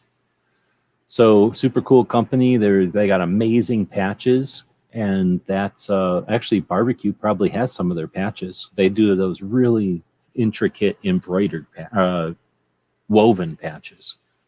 So imagine the woven thing on the back of a shirt that has like the logo and like the washing instructions, an entire patch made that way. So super detailed patches with like crazy intricate designs. Pretty cool. Canadian knife. Are they Canadian? Ontario Knife and Tool? Maybe they are. I don't know. They might just be using that name ironically to mess with Canadians. A lot of people will do that just to taunt the Canadians. Like, what are you going to do about it? I would make a thing like Vancouver Ale and then just make an ale company, you know, in Toledo and call it Vancouver Ale just to piss off Canadians. What are they going to do? Take their guns and come at you? Not with their current ruler. All right, that's a low blow. So I apologize to all the Canadians. That was cruel and unusual and unnecessary. But it's late and I'm getting loopy. So we're ending it. I'm not going to blame barbecue, but I am going to send them a bunch of pins. I'm going to be sending Pink a pin or two. Also, well, actually, and then some extra free stuff with the Free Patch Friday order. And Mark and Woods as well. Thanks everybody for purchasing stuff at the store, having some fun on the show and throwing money at us. I always appreciate that. It lets us continue to do what we're doing. More importantly, thanks for supporting the other people out there, supporting some of the authentic folks that are getting stuff done is the reason we're in a place we are today. So there's lots of people that are going to mope and look at the bad part of everything and tell you why this is the end of the beginning of the end or whatever crap. But the reality is that we're living in a pretty cool spot, and that's because of the hard work of a bunch of decent people, and those people are lifted by your efforts and appreciation. So I value the time you guys spend with this project, but I also appreciate more than you can know the time y'all spend with those other projects out there as well. So thanks for being here. Thanks for being you. And we'll be live tomorrow with Ask Gun Questions. Brooke will be maybe live. Oh, did we talk about Rick Ector? I think we didn't. Pink said that, or Patriot said that a long time ago. I don't know if that's the one maybe he was alluding to, but yeah, Rick Ector is doing the Legally Armed in Detroit. Maybe Pink will go down there, maybe not. But this weekend at 2 locations, lots of instructors show up and they'll offer free firearms instruction to, the goal is, I believe, 3,000 ladies in Detroit. So in the Detroit area, are able to get to Detroit with an interest or any kind of inclination to have a familiarization of an orientation and time to pull triggers, a brief pistol class, then that's what Rick offers for the 11th year, and it's growing to be 3,000 ladies, and that'll take dozens and dozens of instructors. So a unique situation where Rick encourages instructors to get there on their own, to volunteer and donate their time and abilities to participate in an event that gets some attention, but is truly the results and the continuing exercise of grassroots and our actual community. So thanks to Patriot for reminding me earlier in the show to mention that again. And even though I often give Michigan shit for looking like a mitten, and there's at least one dickhead who lives there, the rest of Michigan is pretty good. And I used to buy fireworks there all the time, so they're not that bad. And there's good fishing in Michigan. And well, you know, they horked a bunch of stuff off of Wisconsin, and Wisconsin can be jerks. So, you know, they got that going for them too. So thanks again to Rick and the people that show up there. I'll drive to the border and throw them back over. Nice. Okay, so with that, oh yeah, you got the thing off of eBay. So I don't know if I'm allowed to send you that. Am I allowed to send you that? I'm just kidding. I think I can. So yeah, thanks everybody for dealing with a 3-hour show. If you're listening to this in the future, there's no way anybody's listening to this in the future. But if you are, for some reason, you get some sort of like virtue signal to post and go, I listened to the whole thing or something. We'll be back next week with a much shorter show, and we'll be back tomorrow with Ask Gun Questions. I think I was saying that. And then Sunday, we do similar thing to this, and we go on and on about what happened on Instagram. That's a lot of fun. A lot more pictures. Okay, that's it. See you. I gotta figure out which thing to throw at you. Throw this at you. Tonight's episode, The Endangered Species. Thank you for supporting our projects. If you'd like to buy us a cup of coffee, check out our Patreon channel. The guys and gals at gunwebsites.com encourage you to take a CCW class every year, practice at least once a month, and carry every day. Thank you for watching gunwebsites.com. Do do do do do do do do.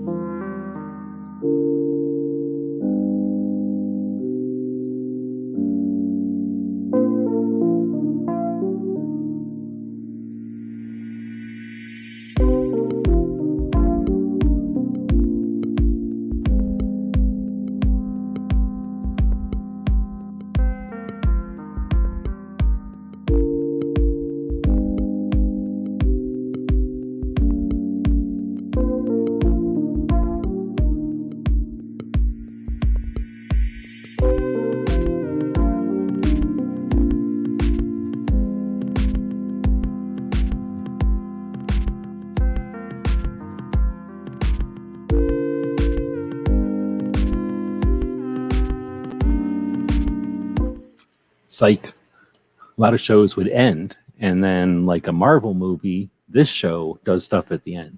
Bam. A lot of people would just leave a show because it's lame.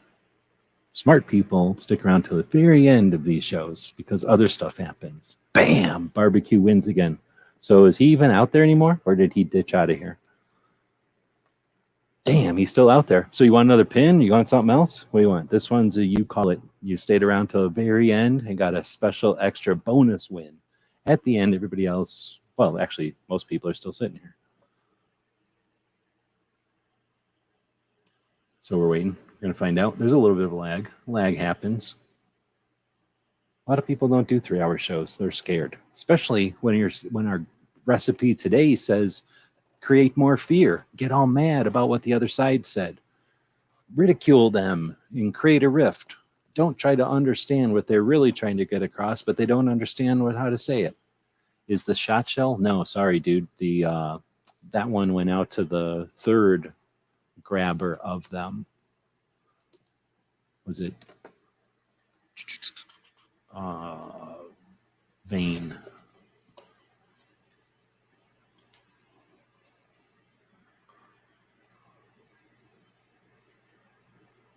The Eli thing, little 22 one is still left.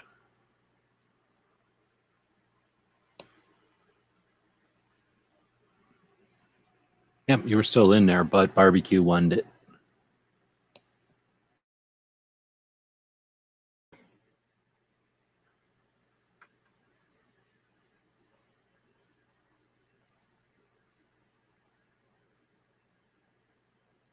I'm not necessarily going to send it like 4 a.m. So if you want to stew on it a little bit, think about it. Feel free, unless you had something else in mind. Oh, the Kimber, you got it. Okay, thanks again, everybody. This time it really is ending.